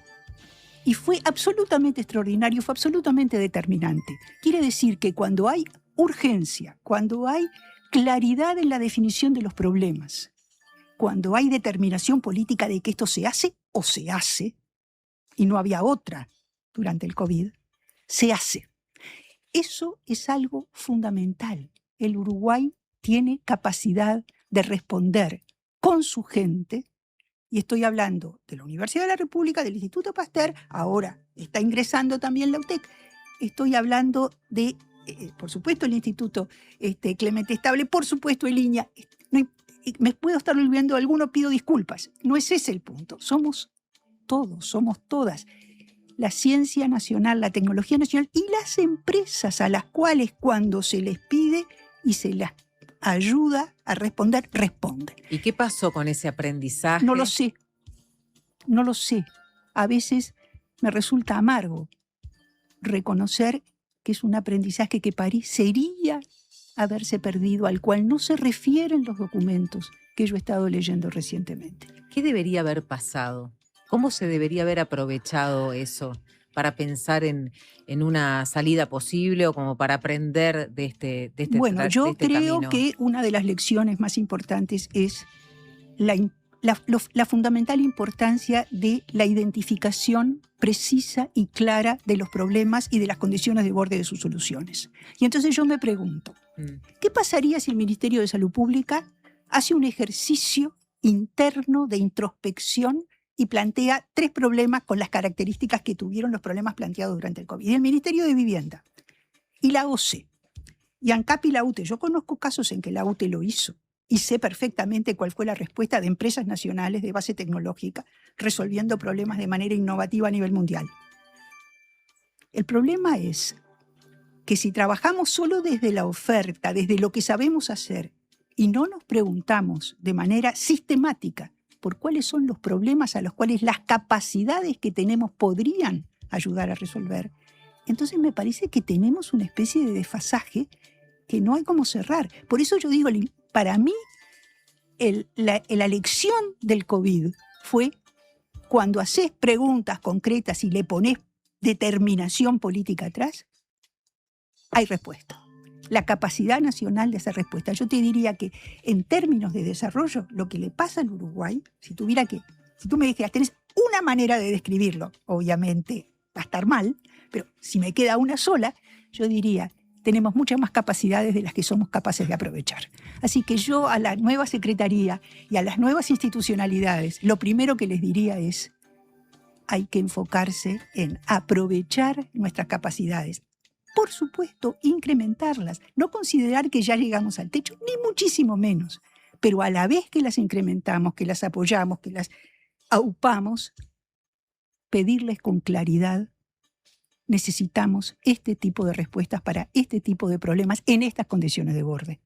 Y nuestras condiciones de borde son muy complicadas. ¿Nuestras condiciones de? De borde. No tenemos tanta plata, no tenemos tantos recursos. Necesitamos que la reparación sea sencilla, tenemos que poder ir a la esquina y comprar las repuestas, como se hizo con la máquina de desinfección de mascarillas, hechas entre la Facultad de Ciencia y la Facultad de Ingeniería, con materiales sencillos para poder reparar fácil, como se hizo el pasteurizador de leche humana del Hospital de Tacuarembó, como hay tantas cosas que se han hecho en este país.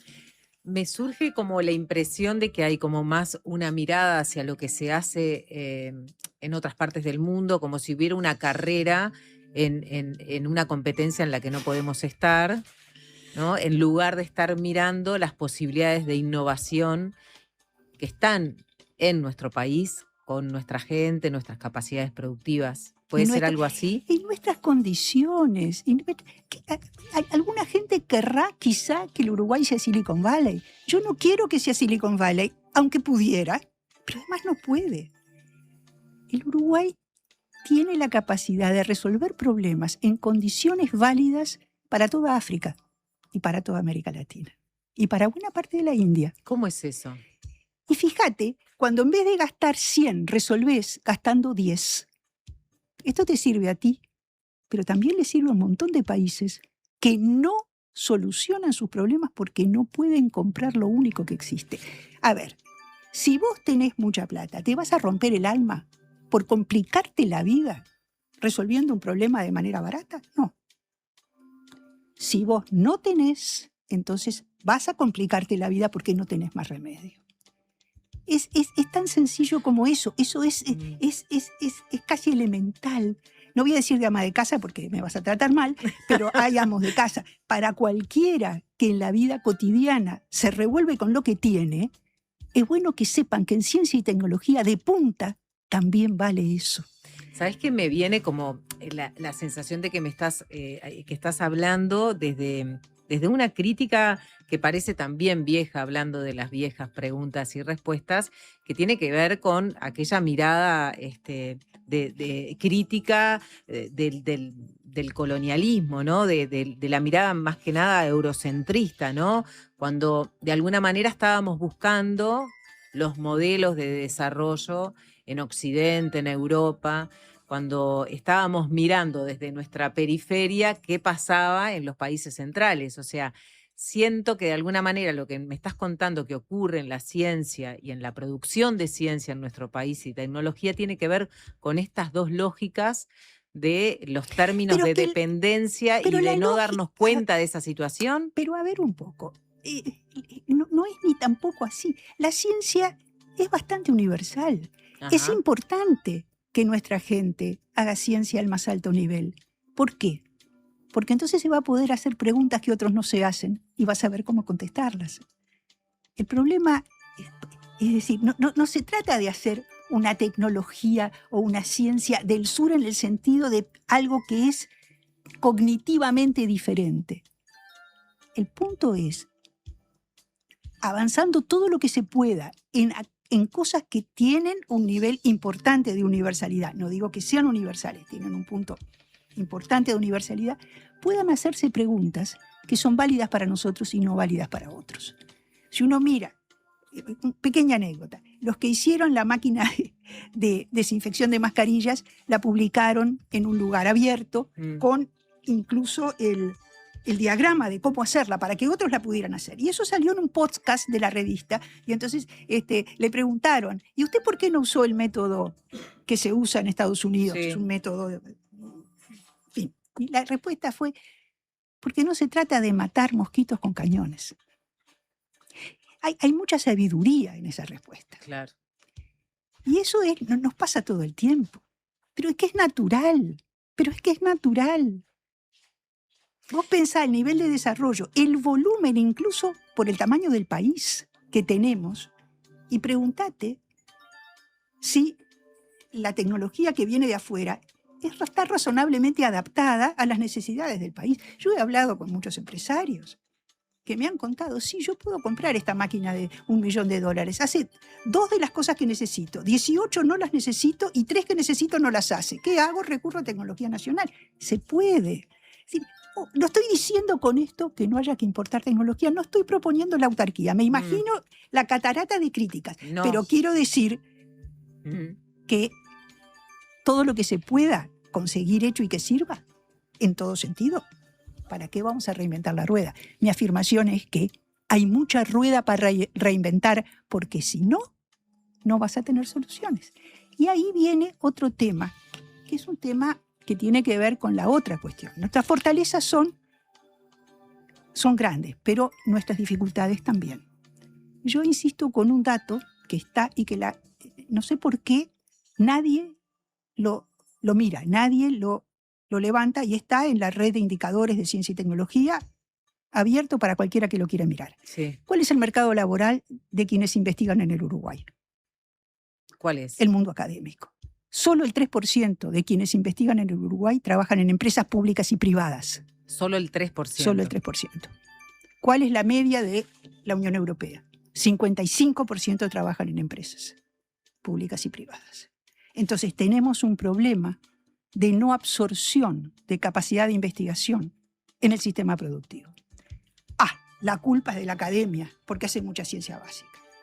Es una estupidez. Perdón, aquí sí uso un término duro para referirme, porque claramente la ciencia básica es lo que se hace en los ámbitos académicos. La ciencia aplicada y el desarrollo experimental es lo que se hace en los sectores productivos. Si los sectores productivos no lo hacen, entonces es un problema. ¿Cómo se aborda ese problema? Bueno, ahí tenés otra cuestión. ¿Cómo hacemos que los sectores productivos vayan de a poco incorporando capacidades de investigación al interior de su trabajo? Eso no se puede hacer ni de un día para otro, y yo me pregunto si se puede hacer empezando directamente por las empresas. Y ahí viene otra cuestión. Si yo te hago a ti una pregunta, ¿quién es el actor que en el Uruguay tiene la responsabilidad de proveer bienes y servicios de manera continua y de calidad al conjunto de la población? ¿Yo? ¿Qué me Respondo dirías? el Estado. El Estado, eso clarísimo, el Estado. Entonces, ¿por qué no tenemos una política de compra pública innovadora dirigida a mejorar sistemáticamente la calidad de los bienes y servicios que provee el Estado, de tal manera que le lleguen capilarmente a la gente más humilde que hoy por hoy enfrenta un conjunto de barreras para acceder a ellos, puesto que suelen ser o muy caros o esto o aquello? ¿Por qué no tenemos eso que lo tiene todo el mundo desarrollado? Han habido intentos, ¿no?, de establecer algunas cuotas y después eso deriva en la discusión sobre los problemas del encarecimiento de las compras, de la mala calidad de los productos. Eso se hace porque eso puede pasar. Sí. Vivos hay en todas partes. Sí. Vivos que quieren vivir del Estado vendiéndole porquerías carísimas, seguramente puede haber. Yo conozco, las experiencias que yo conozco son extraordinariamente exitosas y además hay formas de control. A ver. En otras partes del mundo, decís. Acá también. ¿Acaso acá no se controla lo que compra el Estado? Si hay corrupción, puede haberla, no cabe duda. ¿Por qué va a haber más corrupción pensando en términos de políticas de compra innovadora tecnológica? En el resto del mundo, esa política ha servido no solamente para que el Estado provea mejores bienes y servicios, ha servido para crear empresas, ha servido para crear industrias. Sí. Entonces, ¿por qué no aprendemos de las mejores cosas que se hacen? ¿Es ideológico? Yo creo que sí. Yo creo que sí. Y creo que además es un tema de mala... ¿Cómo se llama esto? Espera que me estoy olvidando del término. Incentivos, ahí está. Es un tema de incentivos perversos. Falta de incentivos del Estado. De incentivos perversos para los tomadores de decisiones. Si vos comprás uruguayo y te equivocaste, revienta. Si comprás maravilloso marca X de afuera, compré lo mejor que pude. Por otro lado, Si vos lo necesitás para mañana porque no planificaste nada los 5 años anteriores, no tenés más remedio que comprar afuera. En cambio, si preguntaste cuál es el problema, si preguntaste cuáles son las capacidades que tenemos para abordar el problema, si te diste cuenta que te falta H y ese H lo provees, entonces construiste la capacidad de dar respuestas. Es más largo, necesita articulación público-público, que es una de las articulaciones más difíciles, pero se puede. Articulación público-público, decís una oficina del Estado, un ministerio y una empresa pública, por ejemplo. Y un equipo universitario. Y también, claro, por supuesto.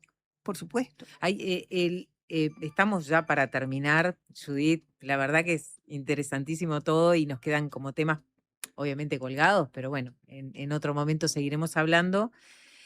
Ha sido como histórico este reclamo que tú mencionabas de la falta de inversión en I+D, en innovación y desarrollo por parte del sector privado, ¿no? Que en definitiva es poco, pero quien invierte, ¿no?, en investigación y desarrollo es el Estado a través de la Universidad de la República y de otras agencias de investigación. ¿Qué pasa ahí entonces? Hay un poco lo decías, ¿no? Parece haber un tema cultural y también un tema de poder, ¿no? ¿Cuánto el poder pesa en la ciencia, la tecnología, la innovación? Estamos viendo la concentración de poder como nunca antes en la inteligencia artificial, por ejemplo.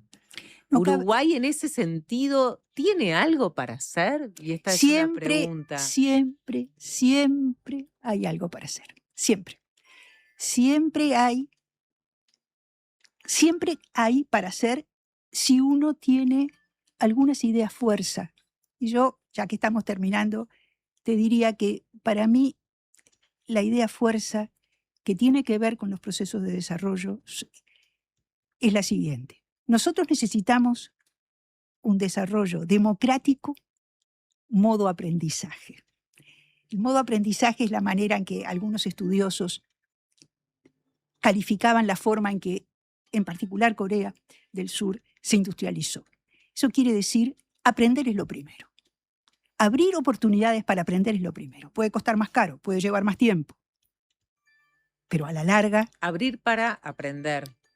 Hay que permitir el aprendizaje. Aprender no es barato, aprender no es gratis. Aprender exige que vos sacrifiques eventualmente un poco de precio, un poco de tiempo, pero si no, no vas a cosechar nunca. El fruto, todos los órdenes de la vida. En todos los órdenes de la vida y en este también. Entonces, si tú me preguntás qué quisiera yo para la nueva institucionalidad que se está creando, que cuidaran, que abrieran espacios de aprendizaje, que los cuidaran, que los regaran como un jardín con cuidado, porque de allí va a surgir el crecimiento sistemático de las capacidades para abordar problemas más complejos mañana, y los problemas más complejos son los de la gente más vulnerable, no nos equivoquemos. Y no le podemos pedir menos a la ciencia, a la tecnología y la innovación uruguaya que contribuya a que esos problemas se solucionen de manera directa. También al crecimiento económico. Pero recordemos, no alcanza. No le pidamos menos de lo que puede dar a las capacidades nacionales. Judith, un placer.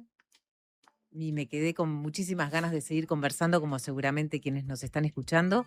En cualquier momento te tenemos estupendo, de vuelta por muchísimas aquí. gracias, Carolina, y mucho éxito a la Diaria Radio y a La Colmena en particular. Muchas gracias, un abrazo grande. La Diaria Radio, 97.9. En Antel, el futuro lo hacemos junto a quienes impulsan el país. Por eso, acompañamos a las empresas con soluciones seguras en nuestro data center. Y también junto a quienes cuidan el planeta. Por eso, trabajamos en la recolección de residuos electrónicos. Porque el futuro se hace juntos.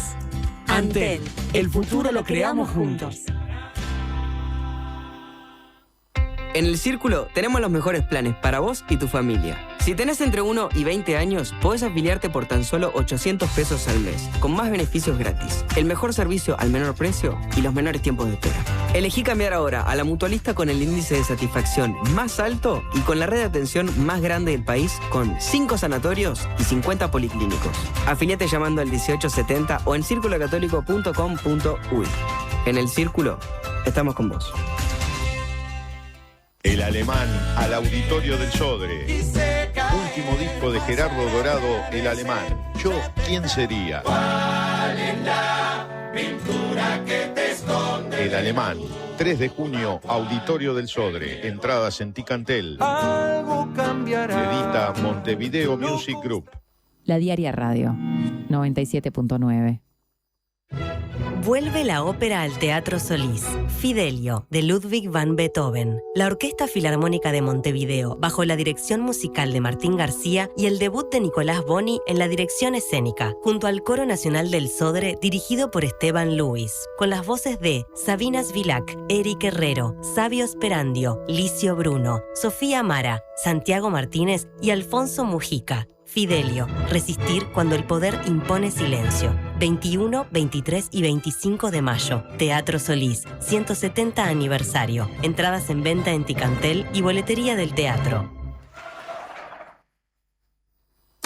Se viene el Festival de Gigantes. El próximo sábado y domingo, las niñas y niños tomaremos el Parque Villa Dolores para hacer una fiesta. Vamos a festejar los 5 años de Gigantes. Serán 2 días de actividades al aire libre en los que habrá música, teatro, deportes, talleres, intervenciones artísticas, búsqueda del tesoro, un streaming participativo y muchas actividades más. Un lindo plan para disfrutar con la familia. Gigantes Festival, Parque Villa Dolores, 11 y 12 de abril, de 10 a 18 horas. Entrada libre con previa inscripción en gigantesfestival.com.uy. Organiza La Diaria. Auspicia Antel, ANCAP, Universidad Católica, UTE. Apoya Intendencia de Montevideo.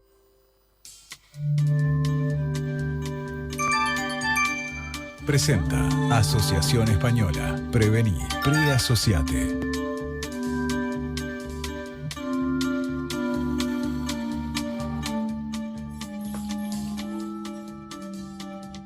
Faltan poco menos de 10 minutos para las 3 de la tarde. Hay muchas felicitaciones para Judith Schutz, excelente. Juan Pedro manda saludos, dice que Judith ayuda a pensar, a valorar lo que tenemos. Marta Pérez también, excelente programa La Colmena, muchísimas gracias. Muy bien, Judith, una genia. Lo que ella dice se llama actitud, ¿no? Una actitud científica, entonces hay que tener mezclada con la esperanza y las posibilidades reales que tenemos de hacer cosas en nuestro país. Carmela del Buceo también, cuánta razón tiene Judith Schutz, somos tan pocos, podríamos ayudarnos tanto en las capacidades que tenemos. Julia de la Costa también, un saludo para Judith Schutz y toda la conversación que acabamos de tener. Estamos con Matías Capek también en estos minutos finales, porque como adelantábamos, a las 3 de la tarde comienza esta convocatoria que seguramente ya está ocurriendo en las puertas de los juzgados de Juan Carlos Gómez, porque se está por tomar una determinación muy importante que tiene que ver con el caso que conocimos públicamente como el caso Moisés, este joven que asesinó a su padre, un padre abusador, violento, que torturó durante muchos años a sus hijas y a su pareja. Matías, estamos en comunicación ya con Andrea Tuana, entonces, para poder conversar con ella sobre lo que está ocurriendo a esta hora allí en la Ciudad Vieja. Así es, ahora vamos a hablar con Andrea Tuana. Recordemos que se espera que esta tarde se dé una condena. Lo que pide Fiscalía son 18 años por la figura de parricidio. Bueno, Andrea, la bienvenida a La Diaria Radio. Consultarte, bueno, cuáles son las expectativas de esta movilización y en qué marco se da todo esto. Bueno, gracias, un gusto estar con ustedes y bueno, felicitaciones por este nuevo emprendimiento de La Diaria Radio. Por otro lado, decirles que estoy camino a la movilización con algunas compañeras de la organización El Paso, bueno, con la ilusión y con la esperanza de que la jueza pueda hacer lugar al artículo 36 del Código Penal y que hoy todos los que estemos allí podamos darle un gran abrazo a Moisés y que pueda reencontrarse con su familia, especialmente con sus hijos el día de hoy. Así que vamos con esa esperanza y esas energías. Claro, con la idea entonces de que haya efectivamente una resolución que haga lugar a este pedido de absolución. Contanos, Andrea, sobre eso, ¿no? Sobre la fuerza en el sentido de que hay un artículo, una jurisprudencia que respalda de alguna manera la apelación que ha hecho la familia. Exacto. Este artículo 36 no es un artículo tan antiguo, si bien tiene unos cuantos años, pero es un artículo que se crea justamente a raíz de todas estas situaciones, cuando, fruto de una historia crónica de violencia, la víctima le da muerte al agresor. Esas eran cosas que pasan, y que en su momento las víctimas, algunas de ellas las mujeres, ex esposas o ex esposas, terminaban presas durante muchísimos años. Entonces, bueno, hubo una movilización social en su momento para que se reconociera este tipo de situaciones y que no podían ser juzgadas y condenadas como si fueran un homicidio, ¿no?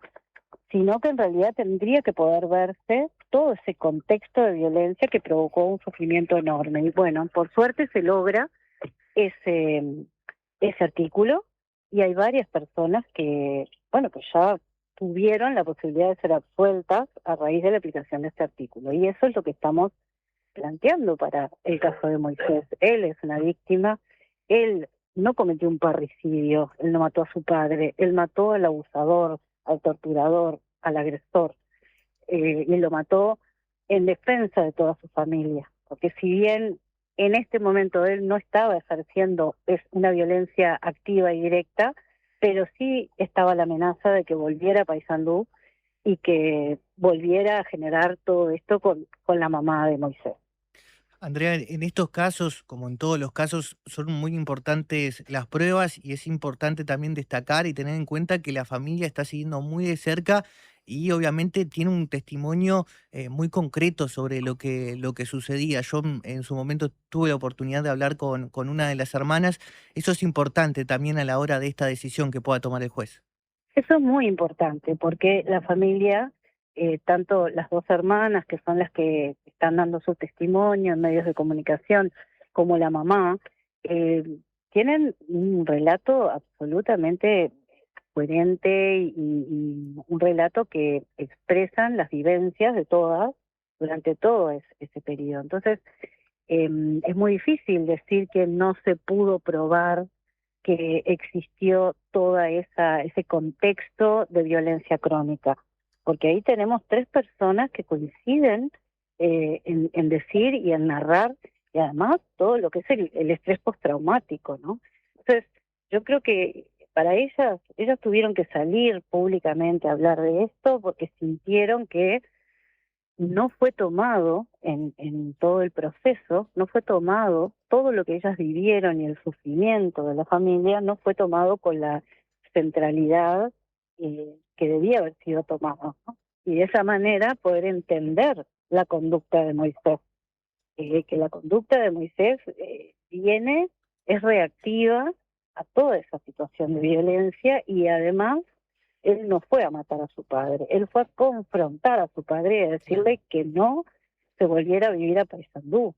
Y el padre, violento como es, saca un arma y lo amenaza. Y en ese momento es que, se produce el forcejeo y toda la situación en la que termina, Moisés agarrando el arma y disparando. Y también la manera, ¿no? Ese disparo continuo de una persona que está aterrorizada. Ellos le tenían terror al padre, ¿no? Entonces también eso hay que visualizarlo. Yo recuerdo un caso hace años de una mujer que ella lo mató a su pareja estando dormido. Fíjate que no había levante de esa situación, pero la explicación de ella era muy coherente. Ella le tenía pánico. Ella dijo, yo nunca hubiese podido enfrentarme a él, porque yo sabía que él me iba a matar. O sea, ella terminó con la vida de ese señor estando dormida, ¿no? Entonces, estando él dormido. Eso hace que tengamos que discutir qué le pasa a una víctima, cómo se siente y a los estados límites que llega como para que sucedan estas situaciones. Claro, más allá de, obviamente, de cómo se va a resolver esta tarde esta situación, Andrea, también lo que vivieron estas hermanas, esta violencia, este abuso que se vivió a lo largo de este tiempo por parte de su padre y la manera en la que pudieron o no denunciar estos hechos. De hecho, sí hubo una denuncia, como bien se sabe, por eso estuvo preso durante poco tiempo este hombre. También de alguna manera devela los problemas más sistémicos que se están teniendo en torno a las denuncias, a la posibilidad de protección. Totalmente, y también devela la falta de comprensión, de especialización. Otro caso horrible que tuvimos hace poco fue el caso de Jonathan. Claro. Jonathan, con 14 años, cuando la fiscalía lo llamó a él y a su mamá para declarar, ellos negaron la violencia. Entonces, si hubiese sido Jonathan el que mataba al padre, ¿qué diríamos? Que el Estado le dio la ayuda y él negó la situación. O sea, responsabilizamos a las víctimas de por qué no pidieron ayuda. Esto es lo mismo, ¿no? Claro. La fiscal, una de las cosas que dice que bueno, que ellos no denunciaron, que la única denuncia que se hizo, el Estado actuó condenando, pero que todo lo demás que cuentan de las torturas no fue denunciado, no pidieron ayuda. Entonces, eso es parte de la dinámica de la violencia. Por otro lado, no hubo un Estado que ni detectó a tiempo, ni logró la prevención, que sería lo ideal, ni tampoco reparó el daño.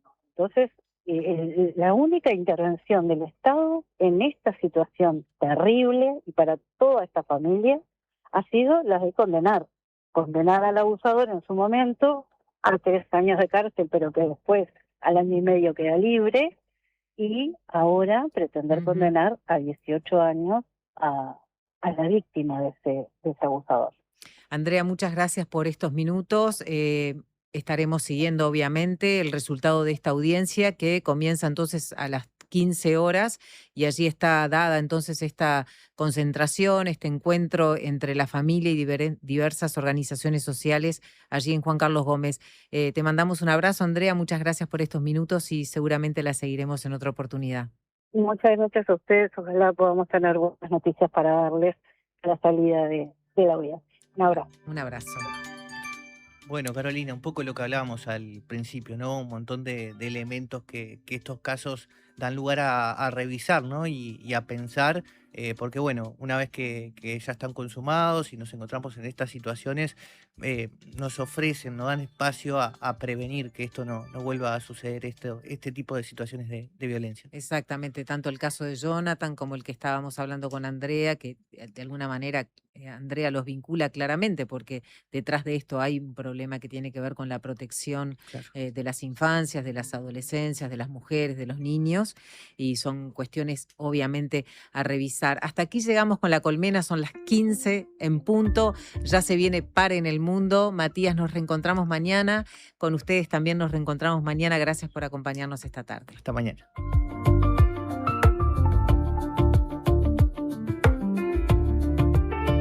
Presentó Asociación Española. Prevení. Preasociate.